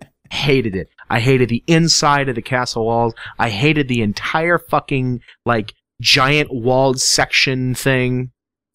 I mean, I liked it at first. Like, when I looked, I was like, oh, this is pretty. And then I realized we were in the middle of fucking nowhere. And thought, who in the fuck would build this here? What the fuck is this? What Oh, come is on. this? You could make that same argument about New Orleans. Like, At least New Orleans is in a country where people live. yeah, I guess that's Okay, true. at least New Orleans is in America, and there's other cities around it, like Baton Rouge and other places. Like, Yeah, but but that all was right. literally a cat. It was like a couple of fucking Eskimos were like, "Yeah, this is good, We're good as bored. place as any. Let's go ahead and build an empire. Let's I want a big bridge that leads out to nowhere. Is that cool? Out to the bonfire that isn't connected to anything. It's this. I'm sorry, but I don't like that whole isolated shit. I hate that. I hate it. And- So like, okay. I The- didn't Well, like. yeah, Desolation. that was a strong suit from Dark Souls 1. It was an interconnected world. Exactly, and this And is then just you have like these completely separate. It's one thing if they were like, there's an alternate dimension and you're sealed off from everything else, but this is like that bridge just stops there. it's where does that fucking go? Well, but Yeah. okay, so maybe that's where they realized, what the fuck are we doing? Yeah, they started building it, and then They're like, nah. let's build this, and then they got as far as the bonfire, and they're kind of like, abort. Let's warp back to Yeah. Majula. Or maybe they got cold and built the bonfire. Right. They're like, Right. yeah, I'm over it. Whatever. Either way, it just the entire level design is weird. It's confusing in a lot of ways. I just don't like it. I did not fucking like the snowy, lovely bullshit. The snow did seem shoehorned too, because it's sort of like it's the crown of the Ivory King. Ivory is white, snow is white. Da-da! Yeah. And it translated to the White King, Yeah. not even Ivory. Oh, which is did it? fancy. Okay. Yes. Yeah. Okay. Yeah. Yeah. Shiro. So hooray on that one. Good job. Like I said, this is the freshest one in our memory, and it's the freshest one in mine, so I can just remember all the problems that I had about it. Like the infamous snowball. That Best shortcut That- in a Souls game. that- 11 out of 10. It That was shit is not how that works. Great. Who cares? It was awesome. That who cares? For a It was moment, awesome. I was in a Disney game. It was Yeah, great. totally. No, I don't. I Yes. don't. I What thought is the Yes. what is the song? Let it go. Let it go. oh god, Let it go. Oh Jesus! I can't. Isn't that the song from Frozen? Isn't that like the Yes. Yes, Oh, it is. Jesus. Stop I have talking about never it. seen Frozen. Whatever. Move on. I'm not talking about fucking Frozen. Okay. I'm talking about DLC I don't like. So I didn't like the setting. I guess go on. I move on to enemies. Enemies. Polly. You're up. He didn't play it. Yeah, as far as no, I did play it. I played. So, like, how far have you gotten? So I got to the bridge with the bonfire to nowhere. Well, that's the beginning, shithead. Yeah, I know. And then it was kind of like, so I got to the same like reskinned enemies, and then it was kind of like, yeah, I'm gonna come back to this. So not at all. Pass. Oh, so you haven't even beaten a boss yet. Oh no. Oh, okay. Pass. Okay, as far as enemies go, I think the highlight is the little men or ladies, I don't even know what the fuck they are. They're ladies, right? That sit Have on you the heard ground them and then moan when they die? Yeah. I said that and then I'm like, oh yeah, right. When you kill him, because I didn't kill him, because I just they're so kawaii. Just sitting I there hate you on the and ground. you're Japanese. Move on. No, I Play 'em think out. those were the highlights. Yeah, everything in this whole bit of DLC was just reskinned. I feel like, and the interesting part about the enemies was, I feel like, was their weapons. They could do, it was magic centrics. They were casting shit. They had the rapiers that shot shit. Yeah. Those rapiers are now pretty Yeah. famous. Oh my god. You're- Oh. Thanks for that, my Dragon. God. Thanks. You're welcome. Yeah, and then the knights are the knights. Like, it's just, I don't know. And enemies are definitely not a highlight. Oh, and remember, you can't of backstab this most thing. of them. Fuck you.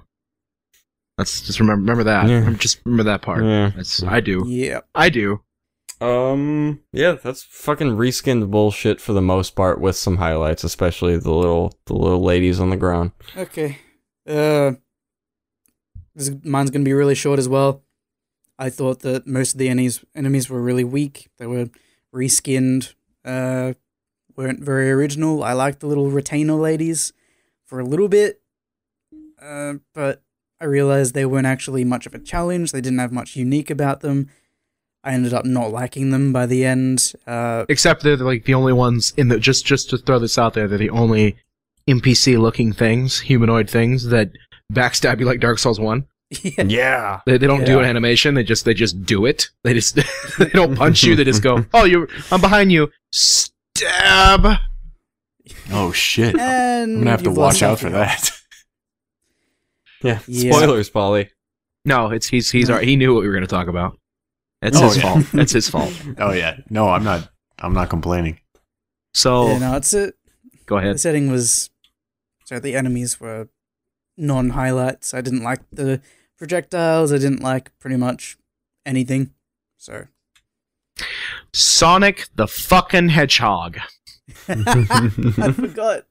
I know. I was hoping that all three of you, I knew Polly wouldn't, but I was hoping that two of you would forget about the fucking hedgehogs. They're so fucking broken. I hated them. I hated everything about them. Yeah. I thought the golems were pretty fucking interesting. They're the only ones that I thought were like had any kind of interesting dynamic to them. Because the other guys, cool. even the reskin dudes, like I'm sure they were adding stuff to the reskin guys so they wouldn't look as reskin. But all you couldn't really do is backstab most of them. Okay, and then they had these really neat golem guys that came out of the ground that had these ice weapons they'd form out of nowhere, and those were neat. I don't know why they didn't just make all the enemies like those guys instead of the night dudes. They should have just had all these ice golems walking around. That's what I would have preferred, because they would have been new fucking enemies. But why was the abominable snowman the final boss? I don't know. But they or Santa or fucking Santa. Now, not to confuse the one with Christmas, I mean the hacker. Anyway. Oh, I love him. Anyway. It's Santa. Just corrupt your save file, it's over. You lose. You died. Get good scrub. Have an egghead. Anyway, the only real thing, PvE-wise, there's two of them that ever caught my interest, was the NPC invader, the assassin, who threw corrosive urns in my face. Fucking GG. You were there for that, Kenton, I think. Yeah. How mad was I? He used chameleon on you, right? No, he has the white ring. Talking about the white ring. The guy who's using the white ring, and he's "Oh, I'm your friend."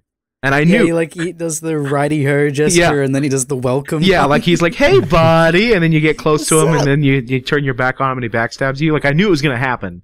Like, Hero can back me up. I was like, he's gonna fucking backstab me. Yep, there he goes. And he's like, I knew he was gonna do it, because you can still target him. And then he does the no after backstabbing you. I thought it was brilliant. Runs away and heals, unless you're too close, in which case he'll throw a corrosive in your face and run away. It's so good. That stood out. Also, Frozen Jabba. Oh, I saw a video on that. Yeah, Frozen fucking Jabba. Like, really? That is so fucking stupid. I forgot. Like, I completely omitted that from memory. I forgot he fucking that.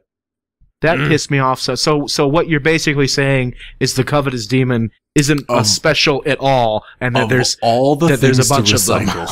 Yeah, you're gonna take the one that actually has a story with the earthen keep. Really?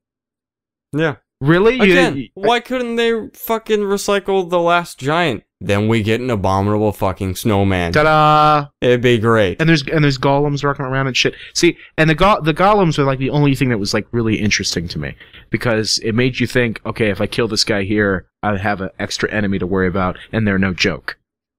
Yeah. Okay, that was it. And I thought it was interesting that some of them were like covering items, like they were standing in the way of items. You had to move them, and that was kind of fun. But other than that, I mean, I guess maybe, now that I'm thinking about it, they had like the least amount of recycled enemies because of the special golem dudes that they didn't do anything with. The big golem guys. See, there's the Icemen, is what I'm really talking about, the guys who can form weapons and hit you. They didn't do anything with those. They just are in little specific areas that you probably speed run anyway. And yeah, I felt like they tried to differentiate the enemies in this game with their weapons instead of with their design. exactly. Which, I mean, kudos to them, but it's you're looking at them And the throughout whole hedgehog thing. It doesn't dudes help much. felt so out of place. Fuck them. They're stupid, bullshitty versions of the beaver badger rolling guys in the forest in the first game. Fuck that. Or the Bone Wheels. New Game Plus. Bone Wheels 2.0. And it just it wasn't even interesting like the Bone Wheels. They were just little bastards that had broken ass hitboxes that I fucking love the Bone Wheels. They're fun. They're Well, fucking they were horrible cool. enemies. They were that- cool, that but these carry- guys were just little Yeah, I dudes. I don't mind the Bone Wheels at all, yeah. They made no sense. They made no sense. And I hated that. But even though they were a new type of enemy, I hated that. I hated them. They weren't original. They weren't cool. They looked stupid. They just feel out of place. And then you have the golems, and the golems looked okay. And that was just about it. But honestly, the enemies just did not impress me. And I think I'm more offended because there was less reskinning. Because they had these new type of enemies, and they sucked. And they were put in the worst places. So I guess I'm more offended by that. Because you That it gave was it a just- shot and you fucked it up. It was just kind of a fail. Yeah. And I was pissed. I was pissed about that. Like, god damn it, you could have put these guys at the beginning and it would have been like, whoa! Not armored knights that move like they're made of fucking Right. molasses? Right. Oh, that's amazing. But no, gotta have the reskin dudes first. Like, it just broke your impression. I hated it. Just, my immersion! It's gone! My immersion! It's just, you shat on it, and I was mad. So, okay, there's the enemies. Bosses. I got nothing. I know you got fucking nothing. I think the invisible fucking tiger guy It was was only cool. invisible. Yeah. Yeah, Okay. yeah, no, I know. And then they throw two of them at you, and it's I have stupid. such a huge problem with that. I can't even see straight. Yeah, and then you got Jabba. Jabba wasn't a boss. That was an And I- enemy. That wasn't even a boss. That wasn't Oh, even a right, boss. right. That was just like a fuck Yeah, you. I felt like the real, like, if there was any highlight to this whole thing, it would be, well, aside from the fucking fetching quest bullshit, you had to get the goddamn knights, and then the fetching quest bullshit to melt the fucking ice to get the items and whatever, that whole thing, the whole backtrack and come back later. A lot of fucking fetching quest shit, or at least that's what it felt like. I feel like the highlight was having the knights there in the boss room and feel like you're waging a war instead of fighting. That's guys. probably the best part of the DLC. It's probably that. It was a really cool drop down. It was. Oh yeah. It was a really cool part with a really unique idea. Like, the more allies you get, you know what I mean? Like, that was cool. But I think, honestly, the boss himself, Oh, he was shit. he was terrible. He was fucking horrible. He was a pushover. not good. Yeah, I think, Canton, were you watching my playthrough when I fought him the first time? Yep. And I almost beat them with one dude. And then I just got ganked by his friends. But if he doesn't have his friends, he's nothing. Yeah. He's a nobody boss. The Pursuer is harder than him. Yeah, I think the actual fight is fun, but he's just nothing special. Yeah, like he's not. You Oh, have yeah. fun during the fight, but it's like, oh yeah, this guy, okay, whatever. You have a suit of armor, I'm gonna kill you. And he's got Fuck off. he's got a buff time. He's not even on a timer for his buff. He just does it randomly. So you can almost kill him without him doing it. Oh, wonderful! I've done I didn't that. know that. Yeah, some people have done it. He won't even buff himself. He just dies. And you're like, okay. No, he himself is terrible, but the rest of everybody, like, the rest of the fight is cool. That when he has friends, he makes sense. Yeah. But when he's by himself, which I guess is the point. You erase the ability for him to have friends and then easy mode. But I don't like that, because that turns it into a gimmick Mm-hmm. instead of an actual challenge. I don't like gimmicks at all. So that right there pissed me off about him. I agree. Not my turn to talk about bosses, but I think I summed him up. I told you I have strong feelings about this particular fucking DLC. I did not Oh, yeah. fucking like it. It's fresh. It's fresh in memory. Okay. Oh yeah. I liked Ava. It was a cool fight. I didn't seem to that was have the his name. hitbox problems that a lot of people seem to have with him. I just had a fun time, and it was cool fighting a giant tiger. I didn't even know that he could be invisible until the second time I went through. Me and I came neither. in and I was like, "Where's the boss?" Oh! And I got hit for half my health. That's really cool because that mechanic works backwards. I mean, until you know, but you know, like I didn't you, it know that worked he was twice. invisible. I was like, Yeah, "Oh." that's cool. Yeah. The Ivory King, we've covered that. I liked it. It was such a cool drop down. It was kind of gimmicky, and he was really easy if you had the 4 knights, especially because like the 4 knights, like the one that remained, would help you fight him, and it'd be like you brought an NPC summon with you, just distracting aggro for pretty much the entire remaining fight. Which is bad because he's so easy anyway. Yeah, but the optional bosses, sorry. The optional, but that entire area with the fucking electric Horses.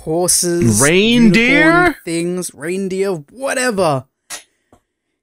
It was horrible. It was cool thematically, like the blizzard and everything. I got that.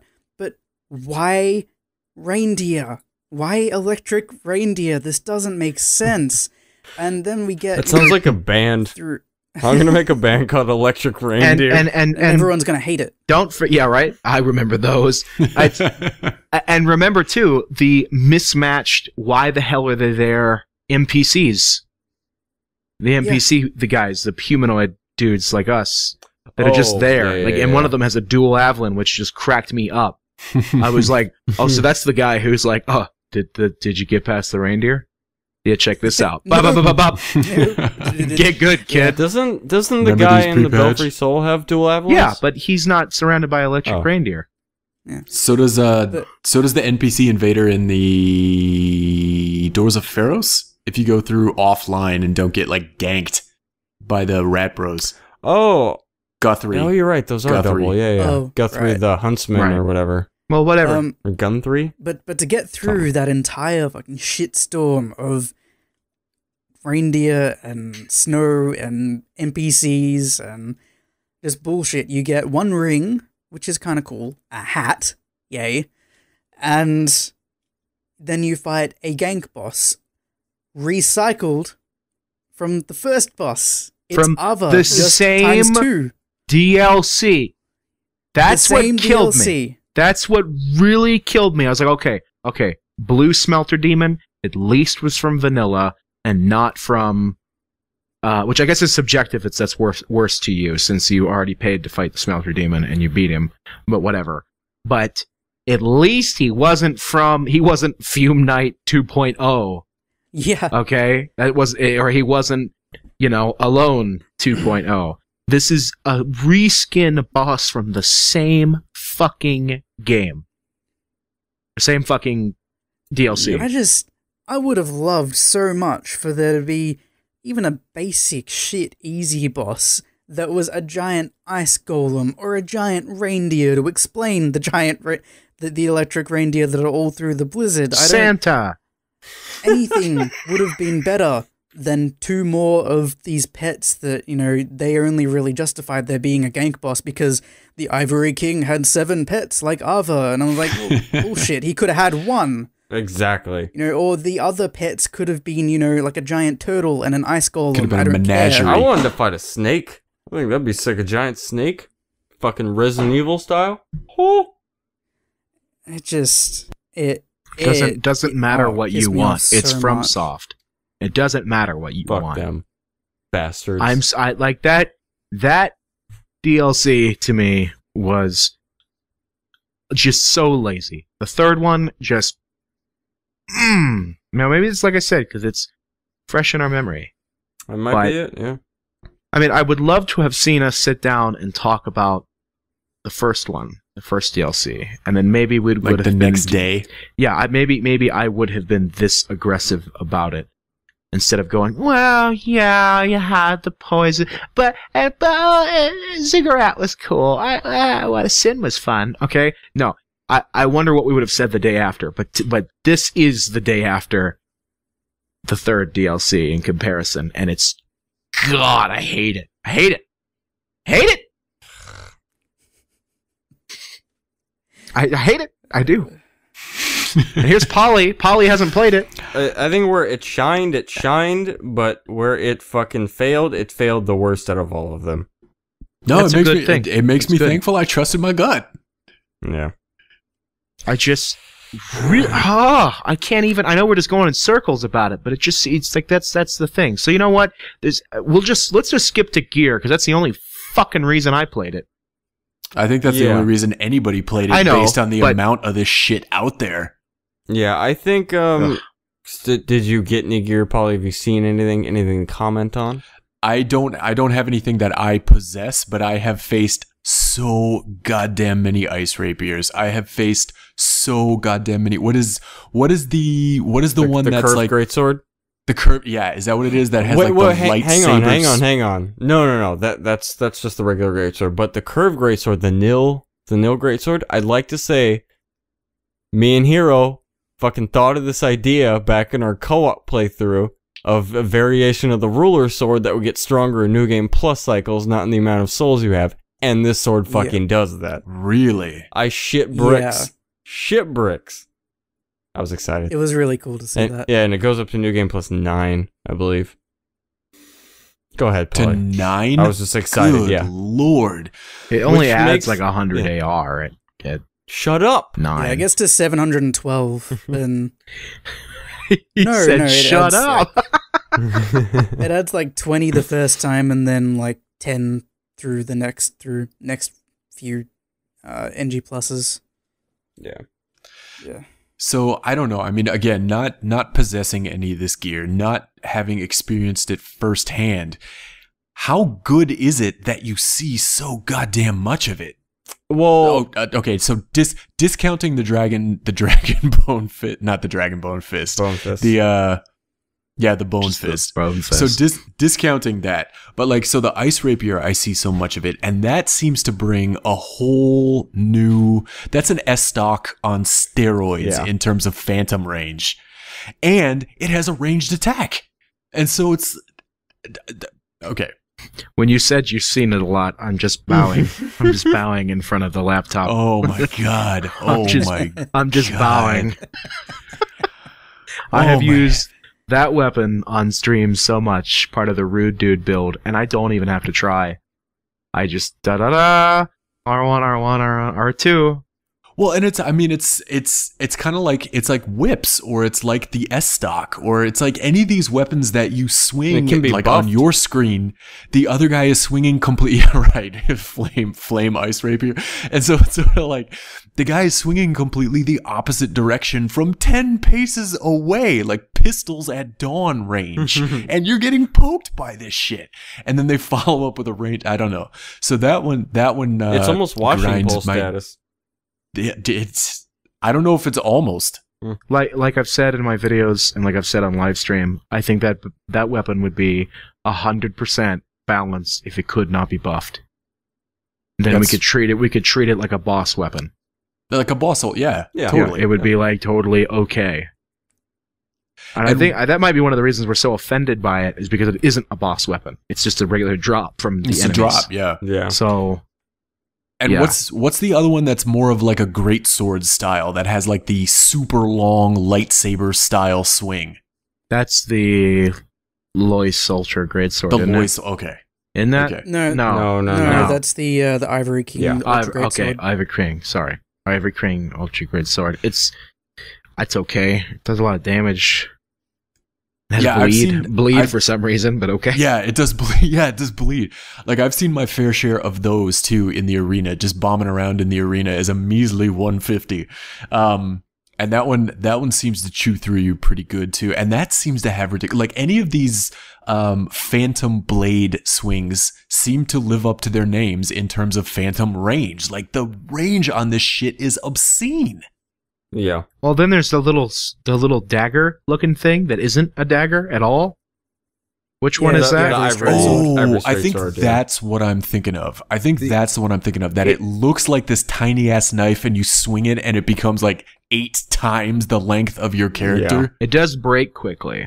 Does But it? yeah, well, but but it- in the yeah, arena though, really that's quickly. fine. Well, Yeah. it doesn't break off of when you hit something, or it doesn't decrease your ability when you hit something, it just every time you fucking swing, regardless. So Yeah, it takes off 10 durability. It has The durability. 250 durability. So you get 25 that's swings. That's better than any twin blade, though. That might be true. I'll have to look at that. He might be right.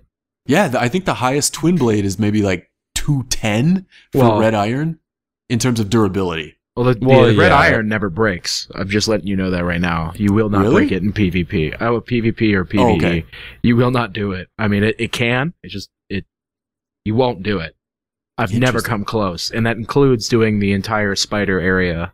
Because that's where you really break shit. Yeah, totally. And Huh. I've red ironed Windblade the whole way down. And been like, oh, we good? Yep. Yeah, so- only lost a quarter. No repair powder for me. Wow. Yeah. So- Also the Dragon Rider Twin Blade does that too. Not as much, but it's fucking hard to break that thing. But Is it? either Okay. way, that's side crap. Well, Yeah, these phantomy lightsaber.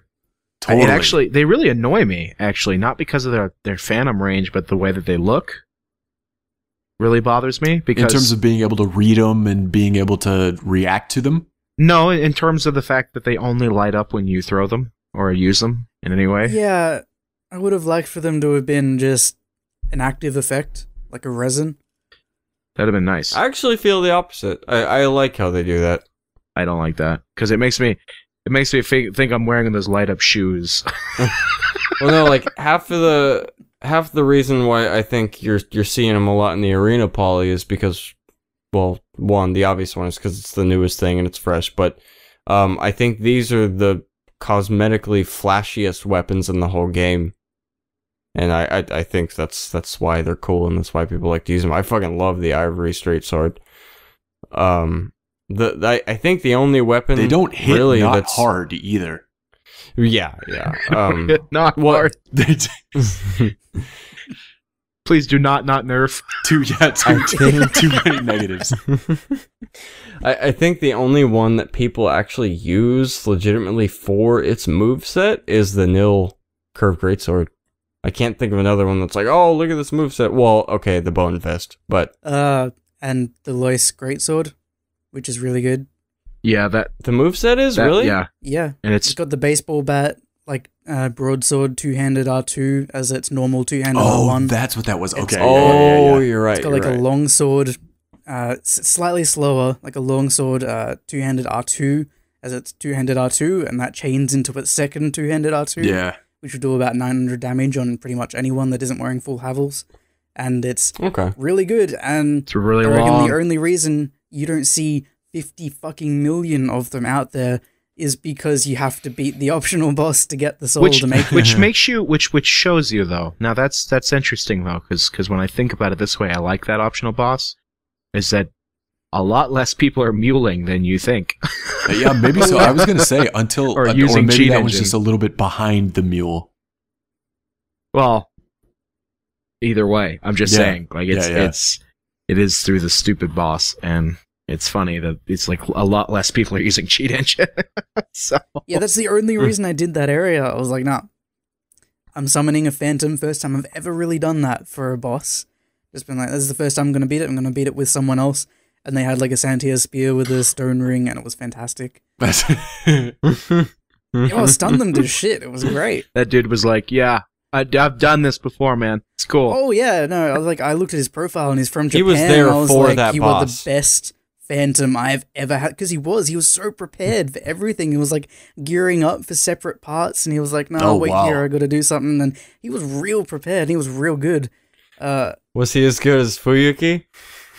Oh, no one can be as good as him. Oh, I forgot about Fuyuki from your playthrough. Yeah. That guy's the best. Oh my Mr. god. Havels with red eye ring. But then, you know, so all the goofy, flashy shit aside, that Bone Fist drives me fucking daffy. Why? Hadouken! Because, so amidst everything else in the game, it seems so utterly out of place. It seems to be so disparate from the tone and the feel of everything else in Dark Souls, and that you can all of a sudden turn your character into Heihachi from Tekken. and just start putting like the moveset, like the tone of it, the moveset, the animation just seems like it seems like a mod that they put in there. It seems like some sort of like It really fan does. fiction, fan made, like let's goof around and fuck around with karate in Dark Souls, and I I just don't know. I hate it. Can I just say I want to use that clip? Let's fool around with karate. I don't know. Please do. I like it. It's. I mean, you think about bosses' movesets and stuff, and you see all the cool things that they can do with their weapons, like Sir Alon with his katana. I'm like, I wish the katana could do that when I had it. And you get the bone fist. As long as no one else can do it. Things.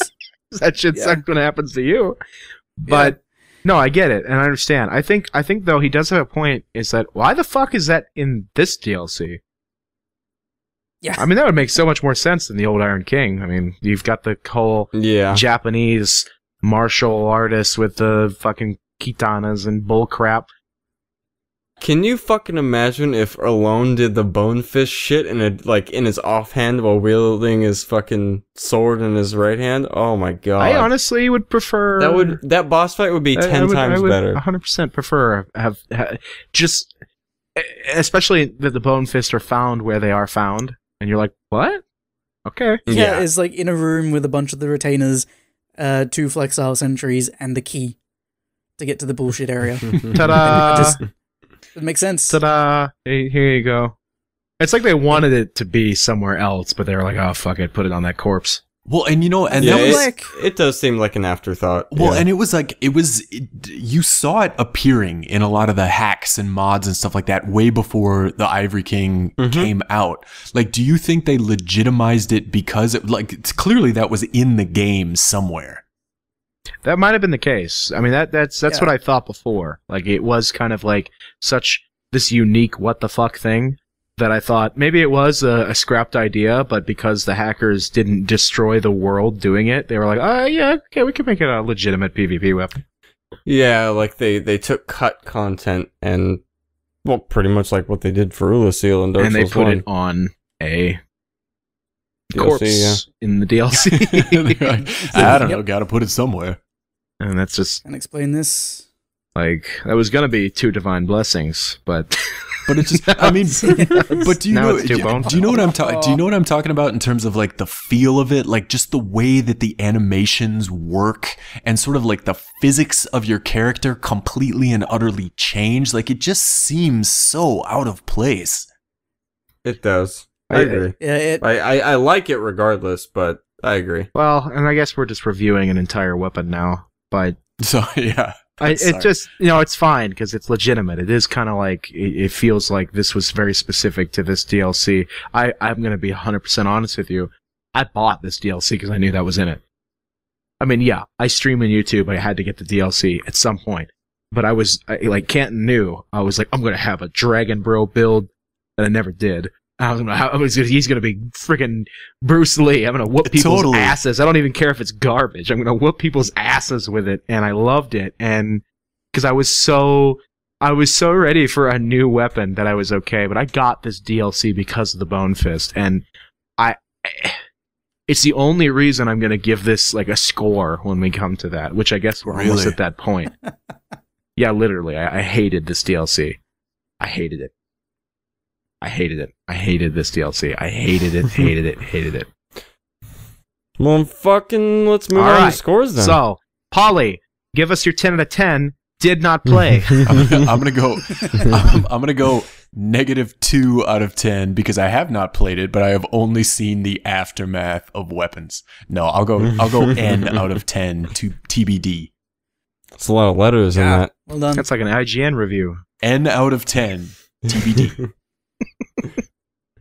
I'll give it This one's a hard one for me. I'll give it a 5. It didn't piss me off, with the exception of Are the you double serious? It boss sounded like thing. the entire thing pissed you off. Like I was just kind of sitting here as a fly on the wall listening to it. They Oh my liked it. God. Him and Canton kind of liked it. It was Yeah. me. It was me who hated it. Oh my goodness. Well, yeah, I mean, I liked the dynamic of the final boss, the setting. Again, dynamic of the setting, how it kept changing, kept throwing these different areas. The retainers were cool. When the blizzard went away, how they'd fucking backstab you. I thought there was something cool in every single category. But that final boss and just the little things kind of added, or not the final boss, the double boss and the little things just I've been having to think about it, and I think I'm actually gonna go with a 7 out of 10. Because there was enough in it that I liked. Like, I liked the snow, and I liked the setting. I liked the really silly fucking snowball shortcut. I love how many weapons we got, even if one or two of them are unbalanced. And I love all the rings we got, the armor. I love a lot that came from this DLC, just not a particular part of the, oh shit, I forgot about something. The farming for 50 Lois souls. I'm sorry, I'm giving this DLC a 4 out of 10. Oh, I forgot farming about that. for 50 Lois souls so that Alsana will give you her soul, and you can buy the Ivory King's armor from Morlin. I did that. I played for about 4.5 hours, killing knights for ages. I got like 12 sets of the Charred Lois armor trying to farm for that. And I got it, and I'm never doing it again. I didn't like it. It's stupid MMO bullshit. It shouldn't have made it into the DLC. It needs to not be ever in any Souls game ever again. It was unreasonable. So that by itself lowers my 7 out of 10 to a 4 out of 10. I'm going 4 Wow. out of 10 as well. I forgot about that. Yep. You should not have to farm That's obscene. 50 fucking things that drop on RNG to get a When fucking those armor set. enemies themselves drop like 6 other things as well. So even when you get a drop, it's not a drop that you want. It was mind-numbing. I had to put on like 5 podcasts. It was ridiculous. I'm gonna go 1 out of 10. I'm serious. I literally. Fist. It's not. Yeah, Bone Fist. 1 out of 10. Bone fist. Okay, it would be 0. It would be literally fucking 0 out of 10. So you paid $10 for the Bone Fist. Yes. It's awesome. GG. Now, okay, so throwing Well, back. and technically the ice trip here too, but I didn't know about that. Oh before I my bought God. this. Oh my God. I Son of didn't a know bitch. about that until the DLC had come out. So I mean, to be fair, I got a bonus with my $10. But yeah, that's what I paid for the DLC. I mean, honestly, I paid for a good experience that I did not have. So, and it's totally subjective. You guys think about it in a completely different way than I do. But 1 out of 10. 1 out of 10, kiss my ass. That's the way it's going. That's the way it's going to be. Okay. 1 out of 10. And Yeah, for I'd Bloodborne. say, yeah, I'd Not say Bloodborne for out the of 10. entire, for the entire like Lost Crown trilogy, I'd give it a 5 out of 10.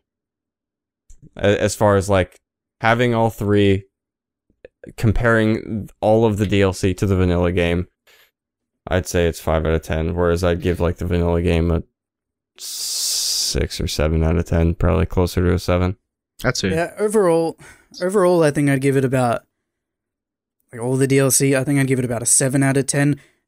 Just because of, like, I added this up before, like, I didn't say this to you, Dragon, but in total, we got like 13 independent pieces of armor, 10 full sets of armor, 38 weapons, 11 spells, 22 rings, and 8 new bosses to fight.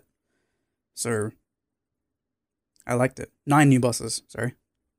Some are Yeah. new. It's a big Some are, Yeah. some are new. I liked I'm just saying. Some are new. That's fair. That's fair. Not all are new, but oh well.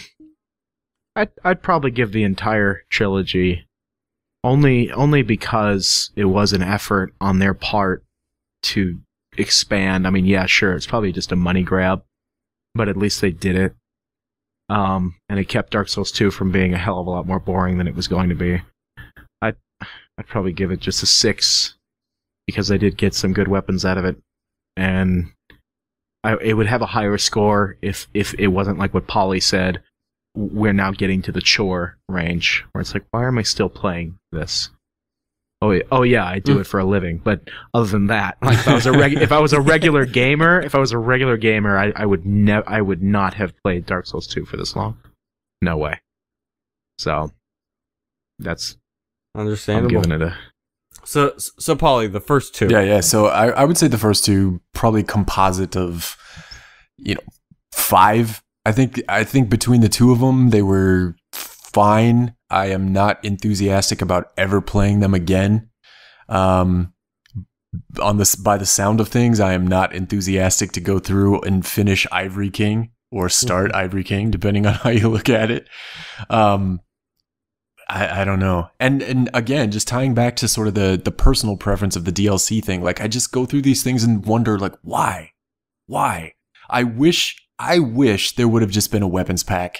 And I know that's not how Souls does things. Mm-hmm. But I agree with you. I know that's, even as a Souls fanatic, I can sit and say, you know what, I really do wish that. You're right. I wish all of this shit, Dark Souls 2 and all of its DLC, was packs for Dark Souls 1. Oh, wow. I don't know if I would go that far, but I can see that. Granted, like, maybe I wouldn't, because I like the dual wielding and stuff, but fuck, man, I wanted more in Dark Souls 1. I wanted more. Oh, I'm God, greedy. we're turning into a salty old bunch, aren't we? PvP greed. All right. I'm pretty happy. Yeah, you're good. You're complaining about. You're Australian, so whatever. You have different sensibilities. You met my dad. You're like, oh yeah, games. I play them. Mm-hmm. Why does he sound Irish? That sounds pretty Irish. I don't know. I'm salty and pissed off. I'm gonna play the Dark Souls, don't you fucking know? Get good, scrub. Oh god. All right. Wankers. So, are we ready to conclude this? I think we are. I think so. Long enough video already. Our poor viewers. Holy shit. A lot of this is gonna get cut. Oh, good. Okay. Yeah, there were some gaps. I edited out pauses profusely. There you go. Okay. Well, that's fantastic, and this is great, and this was a really fun time with everybody. So, thank you guys for coming together and talking about the DLC that we all gave ranks and numbers like it matters. So, it was a pleasure. Yeah, thanks, man. Oh yeah, it was good fun. Good fun for everybody. So, Justin, Visionary, thank you for being here. Absolutely. Alrighty, and we got Polly going. Thank you for being here. A great pleasure, thanks. And Hero of Canton. Thank you. Thanks. It was a good time. Alrighty then. Alright, well you all have a good one, and check below in the description for all of these lovely people's links and channels and whatnot. So thank you all for joining us, and you have a good night. Bye. See you guys. I always do a effeminate bye. It's great. It's really awkward every time. It's my trademark.